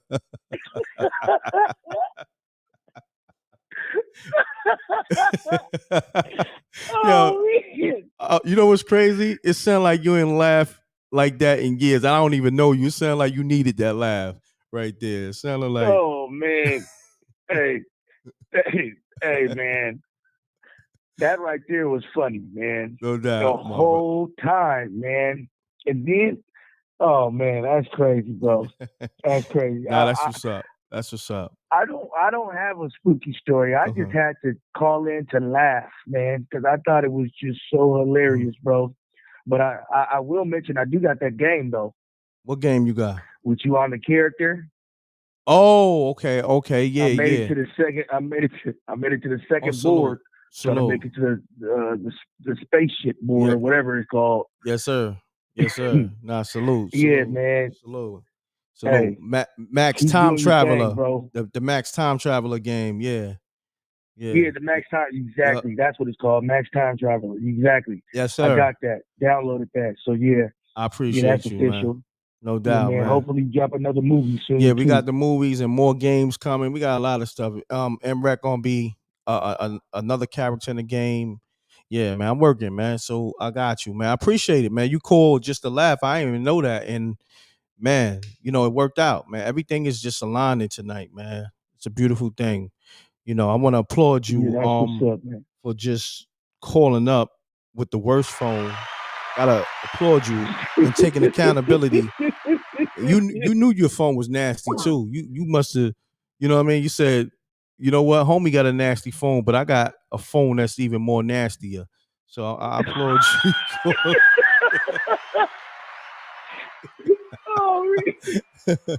Nah, I'm joking with you though. It's all love. All right, my brother. It's all love. All right. All right. Salute. All right, be safe. All right. Peace. This is. Hold on. This dude Jose keep calling. What's going on with you, man? What's happening with you? I am dying over here, man. You need to thank me tonight, man. I need to thank you tonight, right? Banging on me all night for starting this show off like this. I need to thank you. I really say this show was sponsored by Jose. Yeah, I did say that. I did say that. I just need you to send that Cash App in. I did say that. I said you sponsored this nasty show. You know what I mean? He thought you was about to salute his phone and you banged on it.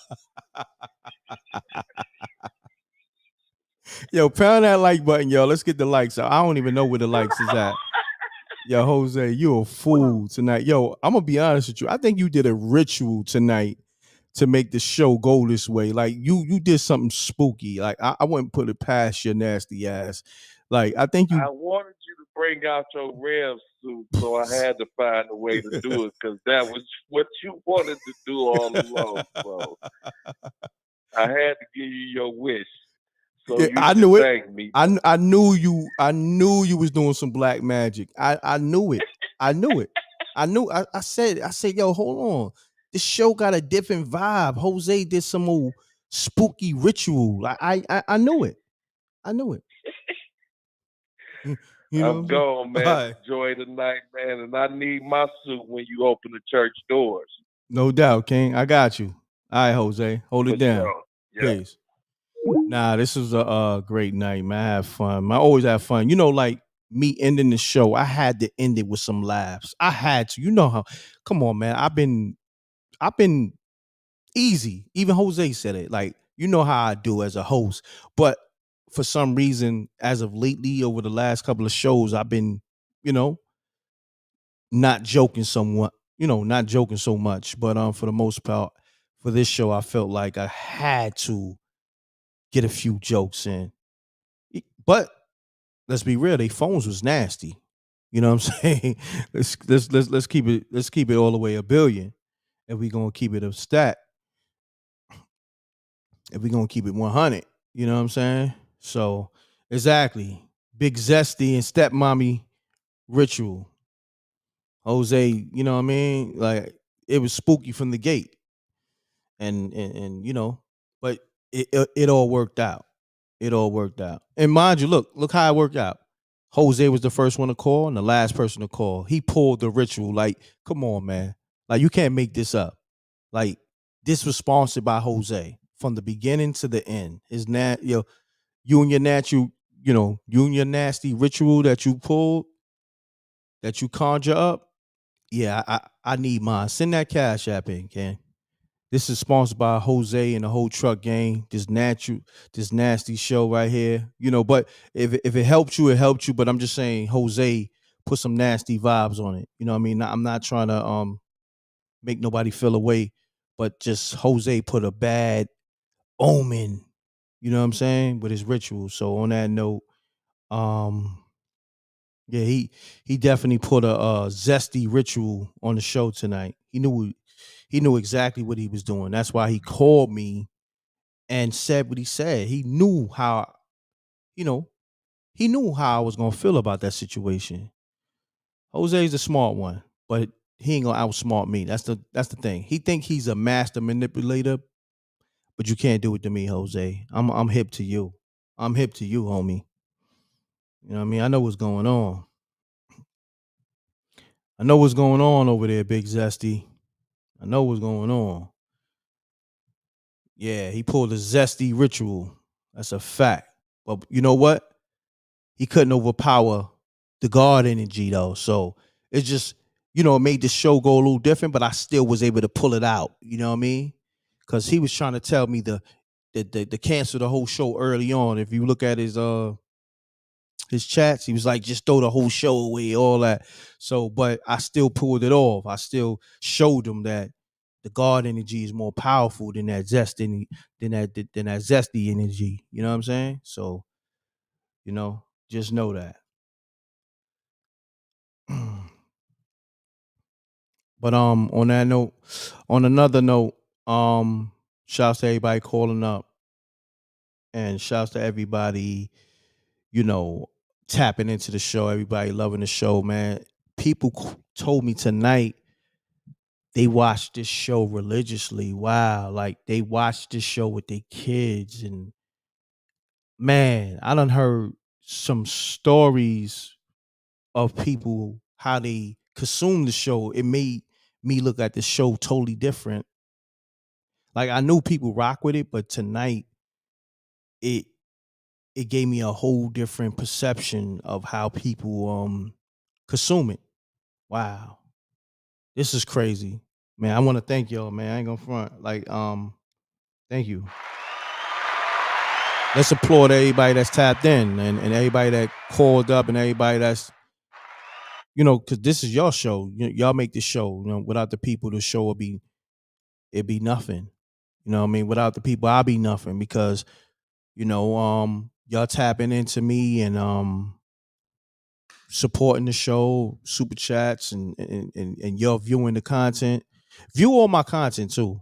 Just go watch every video. I put up a lot of boxing videos too, because a couple of boxing. I was at the weigh-in, the Javante Tank Davis versus Romero weigh-in. You know what I mean? Of course, Javante knocked out Romero in the 6th round. I called it too. That's on my channel too. I predicted that exactly how that fight went. I said Tank was going to knock him out in the 6th round. I said the fight is not going past the 6th round. Tank is going to put him out early. I said all that. So I predicted that. So you can go back to the videos. You can go back to the live video. I put up the short video, the Hot Topics live video. I said that with my brother Rip on the m.reck and Rip show. Shouts to Rip. You can subscribe to that. One more caller. Peace. Peace. m.reck. What's happening? Who this? It's Miss J again in Dallas, Texas. Miss J, what's happening with you? Y'all really touched a spot in my heart about what, people not happy and having problems. And Thank you. I'm going through something really major. Are you going through something right now? I've been living the Truman Show. Oh, wow.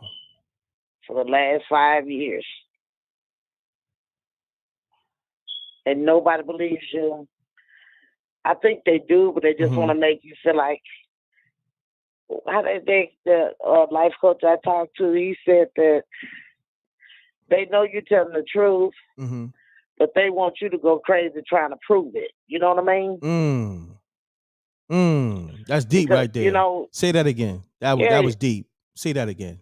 You know, people that are targeting you know you're telling the truth, but they want you to go insane trying to prove it. Wow. Let me applaud you on that. That's deep. That's deep right there. That's powerful. That's powerful. I mean, I done lost family members. So I know people are afraid to stand up for you. When you're under attack, you think you can run in your family, your friends, but the fear is too deep. We're talking Patriot Act deep.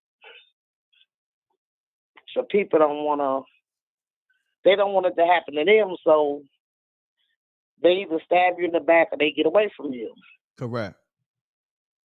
So, I mean, they come in my house. They go in my car. Wow. Spraying poison around my steering wheel and seats. They won't let you get a job. I just got fired. Oh, you got fired? Yeah, after 2 years and 6 months. Wow. On the job. Sorry to hear that. Thank you. And then they fired me on Friday the 13th. Wow. Like when the lady, the life coach you just talking to her, she said something about chosen. You know, I want to look at it that way because we're in the fight for good and evil right now. You're either going to be on their team or you're going to be on the Most High's team. If you don't want to be on their team, you can become a target real easy. And that's what I've been going through. And I've lost so much, and I'm steady going through it. 18-wheelers try to run you off the highway. When you go to the store, I walk in the store, it's 2 people in the store. Within 5 minutes, it's 30 people in the store. That's called job mobbing. All my devices are hacked. My computers, my laptop, every phone I get, it's a nightmare. And it's happening all over the world, not just me. I've met 2 other people here in Dallas who's going through it. And they seem to attack women more than men.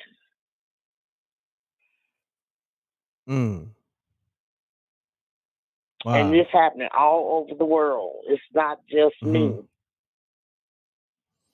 Well, let me say this. Let me say this real quick. I know it's hard, but everything's going to work out. Trust and believe. It's going to get better. Just know that. Well, from what I understand what you're saying, but what I'm talking about, you're done like this till you die. If you're done like this, either you're going to wind up in a mental institution, which they tried that one time, or you're going to wind up suicide, or you're just going to be done like a dog until you die because you're not welcome in society anymore because you choose to be the best person you could be. And you can't be bought and sold for a nickel. And a lot of people are. What I'm going through, a lot of people know about it because they participate. That's how they get money, cars, homes, or get out of trouble with the law. By participating. I was asked to participate, and I can't do that because I have a conscience and you're not getting my soul. And this is real. So, I mean, people act like you got a disease. They don't. I think it's just fear, but I'm not angry with them because I know it's fear driven. And I know God sometimes single us out to be alone. And I also feel like this is a test. Are you going to ride with the Most High, do or die, or are you going to cave under and be a coward? And I can't do that. Because I made my allegiance to the Most High. When I woke up one day by mistake, that scared me to death for about 2 weeks. I guess the pineal gland in your head, when they say you wake up, seems like ever since I did that, I've been having these problems. Wow, that's because deep. But how I woke up was I was on my computer and I said, I'm going to look at Revelations and read it because it always scared me, as a kid, going to church and hearing about, last days. And for some reason, something said, take it out of the long time ago Jesus days. Take that mindset out of your brain and make it today. And when I did, it's like something jolted me and it scared me to death. Wow. And I don't know. I don't know. Well, I do know, but it's just only so much I can say. Got you. You know what I'm saying? Understand. Because I do want to see tomorrow. Yeah. But this is real, what people are going through. This Patriot Act is real. I thought the Patriot Act was for terrorists across over there, trying to do stuff over here. No. That's been removed, and we've been replaced in those spots. So it becomes racketeering and trafficking. And it's just saying, I work, I'm a taxpayer, and this is what I get. This is how I get treated and where I live, in my own country. And it's sad. It's happening to a lot of people. But I'm always speak my truth. I ain't scared to die, but I'm going to speak my truth. Nobody's going to silence me, scare me. I've been through all the threats, and they continue. And I live alone. Nobody wants to be. I have a couple, like a neighbor I can talk to, but he's scared to death too. He limited his activity around me. Then you got your whole neighborhood watching you. Cars follow you everywhere you go. This is no joke. And it's happening to a lot of people. And the first thing they want to do is pass it off and say you're mentally ill, and you're not. You're not mentally ill. This is actually an attack. Correct. And I'm afraid it's going to happen to a lot more people. But that's all I wanted to say. Because I was just talking about things. Yeah. And I'm glad that you called and expressed that, because it's people that's feeling the same way you're feeling, and because you are awoke, it's things that you see and things that is happening for a reason, and you're not crazy. You're not. I know it, yeah. and people scared when I try. I think they want to believe me. Like my daughter said, well, I'll be glad when you get over what you're going through. She almost made me mad. I feel sad. I'm your mother, and I'm telling you something that's occurring, but you don't want to believe it. I think it's fear. For everywhere I go. I mean, jobs. I got fired because they set me up. I parked my golf cart on a flat surface, went into the building, hit the brake, cut it off, took the key, and 5 minutes later, the golf cart was out in the middle of the parking lot against somebody's car. Wow. And they tried to say that I didn't hit the brake and it rolled out there and hit somebody's car. No, it didn't. All these sabotaging me constantly. I went on job interviews. Well, they'll call me for a job. I go all the way out there, and then they'll say, well, we don't have nothing. You know, they play with you. Correct. I got 4-5 months for I pay off my G, and now I lost my job. Now what's going to happen is they going to do everything in their power to keep me from getting another job so I lose my car. But I'm not worried about it, though, because I know God got me, so I'm not going to worry about it, because I'm not here for material things. Facts. But no, I was just, because somebody out there or listening on this line might be know exactly what I'm talking about. Definitely. Because they're probably experiencing this. It's people in the chat room agreeing with you. Trust me. There's a lot of people in the chat room Because agreeing it's with happening. you. If you go to YouTube and look it up, targeted individuals, you're going to see a lot of people going through this. And there's nobody to help you. There's nowhere you can go to get help, because all these people involved too. So you have no help. Correct. So I just want to touch bases on that, because I like what y'all was talking about. Because I have the little life coach I listen to on YouTube, a man named Jesse. He's really good. He teaches you about the narcissist. Oh yeah, they dangerous. The narcissist people. Oh baby, the world is full of them. Yeah, they very dangerous. Very dangerous.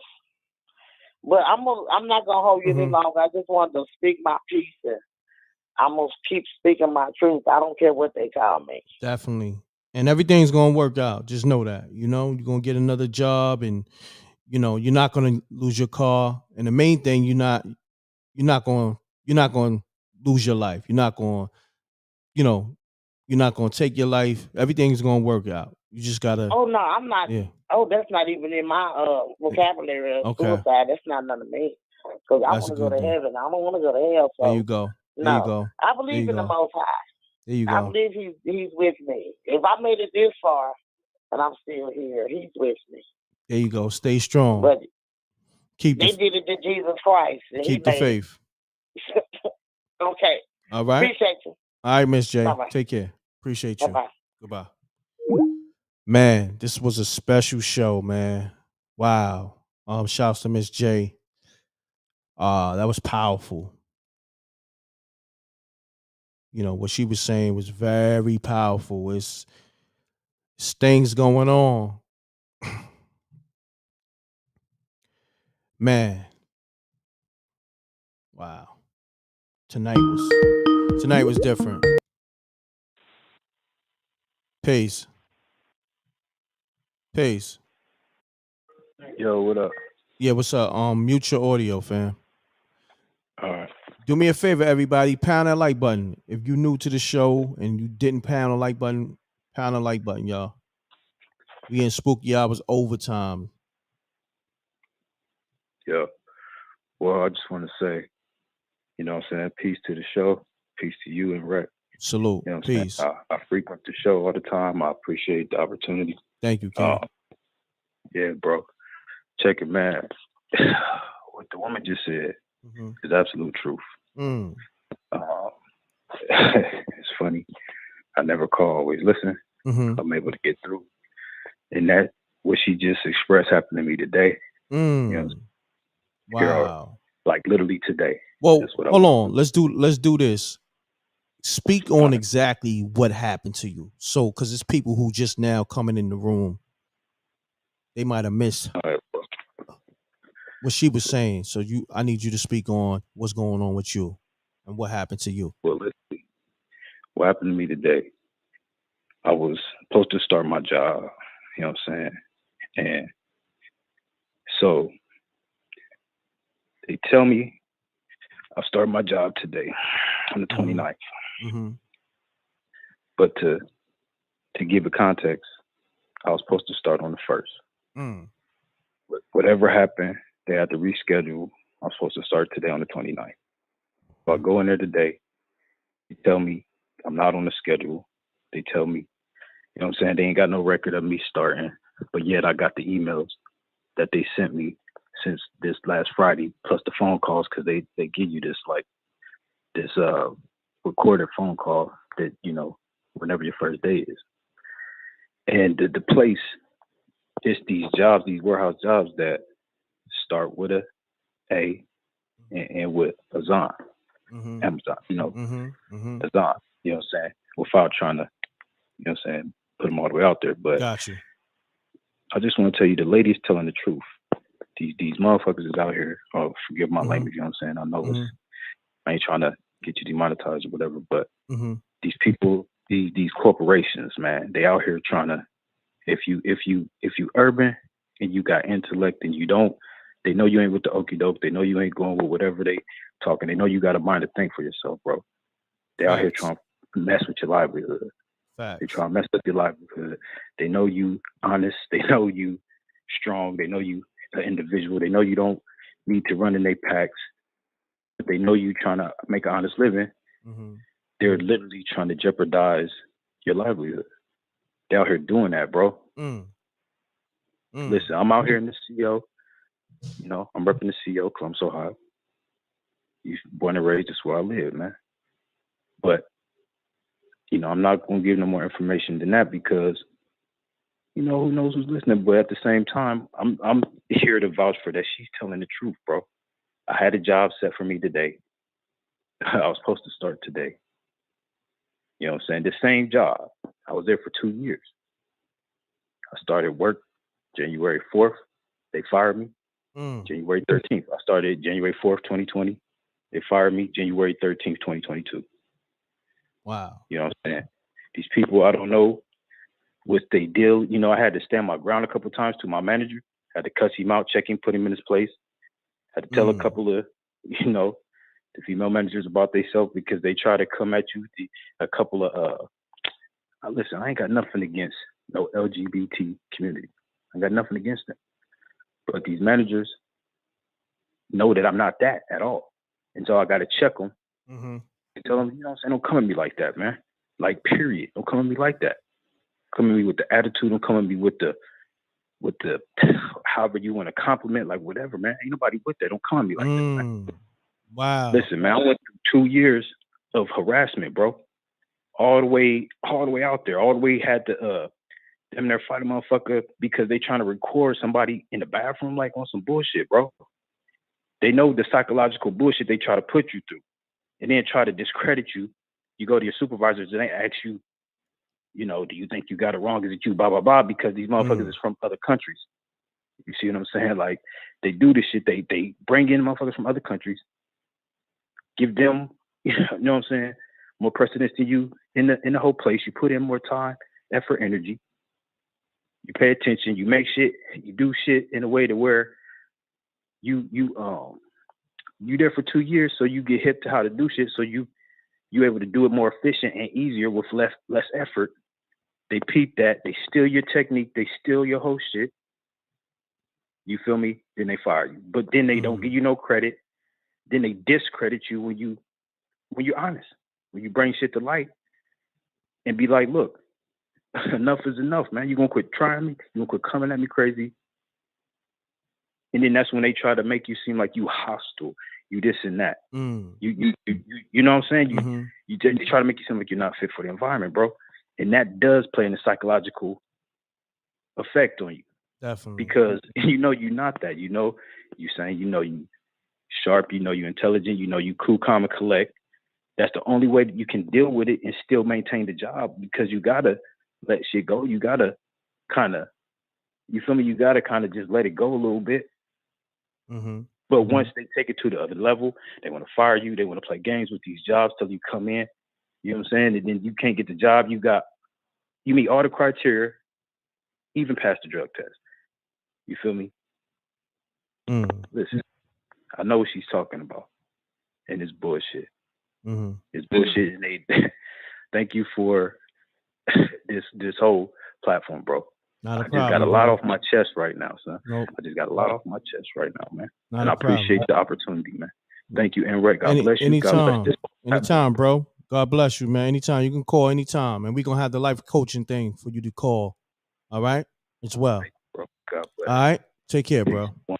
Peace. Yep. Man, people are going through it, man. Shouts to Miss J. She opened a whole nother door because somebody's going through exactly what she's going through. Man, somebody in the chat room also said they got fired. So it's 3 people tonight. They going through losing a occupation, so people hold on one second. Peace. What it is. It's optimistic in the chat. Salute Optimistic. to you, m.reck and What's the going mob. on? Salute. What's happening with you, fam? I was just listening to what they talking about, Mm-hmm. and I was like, in my head, I'd never even put myself through that. Now, I treat jobs like a date. It could be a one-nighter, it might last long. Anyway that it goes, shoot, they don't want me today. I was already looking for a job anyway. You know what I'm saying? That's why I take it like a grain of salt. Probably mess around and put it on my food. Shoot, if I get diabetes from it, it's my fault. That means I need to mess around and leave that joke a long time ago anyway. Get fired 2, 3, 4 times, get brought back, and then mess around and expect that they're going to do me right now? Shoot, that ain't something that I can even prescribe myself to even take or ingest. It'd be like something I suggested to them the day where I mess around and I show up and they mess around and get out of hand. Like, shoot, man, I'll bring a beer to work and smoke right outside. You ready to let me go? No doubt, my brother. No doubt. But respect to those people that, want to find that stable, situation. I just don't think it's possible. Shoot, like, if you just mess around having to start your job today, right? What was all your bills the last few months since January? That man said that he messed around and he got let go in January. They finally brought him back. Shoot, what happened to February, March, April, May? Now we going on June. Shoot, man, I'd never beg another person for nothing. If I got to, I go out there and recycle. Eat trash, man. Eat trash.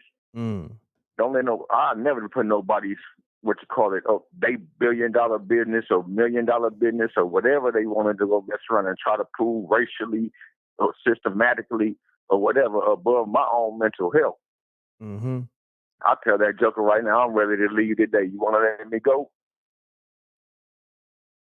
What they gonna do? Let me go? Facts. But that's just all that I was trying to say. Don't let nobody put that stuff on your shoulders. Man, hey, what happened yesterday?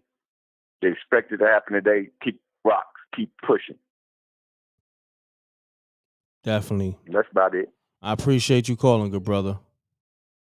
All day, and you too as well. No doubt, my brother. Peace. Man, tonight was definitely special, different. I would say this show was much needed on a whole nother note. Wow. I'm glad people called and expressed what was going on in their life. Wow. Yeah, that life coaching brand is coming soon. We're going to announce it. SJ, the people need that. And we're going to attach it to the live shows like Spooky Hours and just live shows in general. So people, maybe they don't want to talk about the topic, but they want to talk about what's going on in their life. So that's what we're going to do. All right. Peace. Yo, Reck. What's happening, fam? Hey, what's good, bro? Hey, this L from Philly, man. I called you before with the seafood. I used to work in the seafood department. I don't know if you remember the story. I think I remember that. L, what's going on, good brother? Ain't nothing, man. Chilling. I got a quick little spooky joint for you if you're doing the spooky hours. Oh yeah, we still doing that. You know what I mean? Let's do it. This is what this is. This is Spooky Hours. It's just people calling up, venting about real life as well. So this is Spooky Hours. Let's get into that spooky story, Al. All right, so when I was a young boy, me and my sister was always in doing some bad stuff, running around the crib. Like one time, he was playing tag or something, and I tripped her and she like something bust my finger open. That, you know, that just give you an idea of all the type of stuff we used to do. All right, but one time we was in her room and we used to play this little game where I don't know if you could picture it, but just imagine she like laying down on her back on the ground, right, or on the bed or something.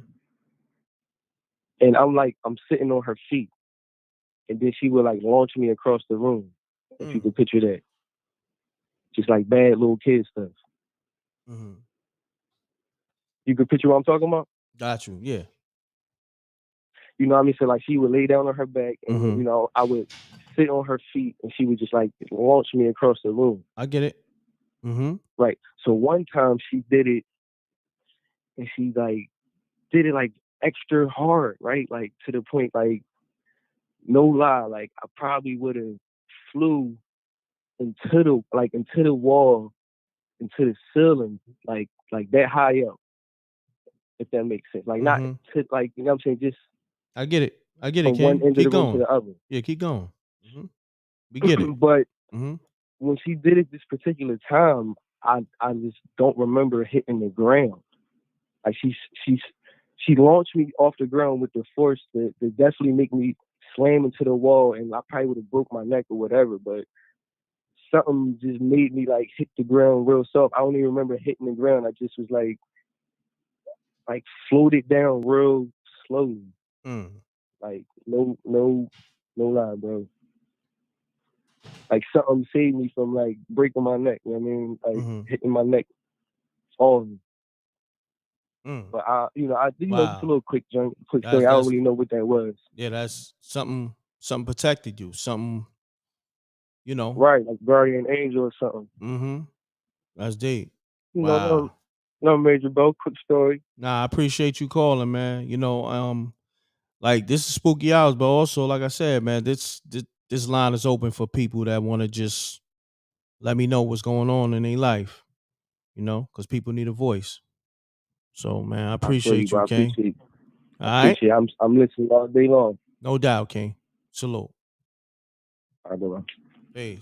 So on that note, y'all, I put in extra overtime. Yo, I got something to handle with my kids tomorrow. So I definitely gotta call it a night. And this is the witching hour. So you know, you got a special spooky hours tonight. An extra hour and 40 minutes. Almost 4 hours tonight. It was spooky hours in a combination of, I guess, some life coaching, if you know, if you want to call it that. But for the most part, it was a great show because man, people was able to open up on things that a lot of people can relate to. So on that note, everybody hold your head. Everything's gonna work out. Everything's gonna be okay. It's gonna work out. You just gotta know that in your mind. It starts here in your mind first. Just know you are the sole controller. You are in control of your destiny. Just know that. You have to know that. If you don't know that, then the negativity is gonna consume you, overwhelm you, and it's gonna have you thinking dark things. Let's just say that. So for the most part, just think positive, stay around positive people, positive influences, and just know everything's gonna work out. And everything is a test. You're being tested every day. Okay? It's all a test. And how you pass the test is just knowing that it's gonna work out. That's it. And staying positive. So on that note, everybody have a good night. Have a great weekend, Memorial Day weekend. Be safe. It is Memorial Day today. I know a lot of people are barbecuing over this weekend and tomorrow. You know, a lot of people going to barbecues. Be safe. Drive safe because you know people be drinking out there. So be careful on the roads. And try to avoid any contact of negativity and conflict. Try to avoid any conflict. It's not worth it. All right. So on that note, salute to Scott, man. Happy Memorial Day to all my people. And love is love, man. I got a lot of love for y'all. Salute to the Rec Mob. Salute to SJ, China Black. Salute to my kids. Just everybody. Salute to everybody. My whole team. Salute to Gina Rose. We got some work to do, Gina Rose. And on that note, have a blessed morning, night, weekend, fresh week, because it is a new week starting. Everything, man. Just everything gonna work out. All right. Double deuces and bubble gooses. I'm gone, man. Appreciate y'all. Thank you. And make sure y'all hit that like button too, man. Let's get the likes up, man. Hopefully we got like close to 700 likes at least. Because we've been live almost 4 hours, man. So we should have at least 700 likes. If not, get the likes up. All right? Peace. Salute. I'm gone. And if you need a streaming service, go to the StreamBoss.com and put in the m.reck.tv code and let them know I sent you. You get $5 off. All right? So I'm gone. You hear something? Have you guys heard of StreamBoss? It's a new IPTV provider that gives you over 5,000 channels for only $20 a month. Oh, cool! $20 for live TV, local TV, movies, TV shows, pay-per-views, and so much more. Huh? What? If you have a Fire Stick, smart TV, or streaming device, then head on over to StreamBoss.com to begin your setup process.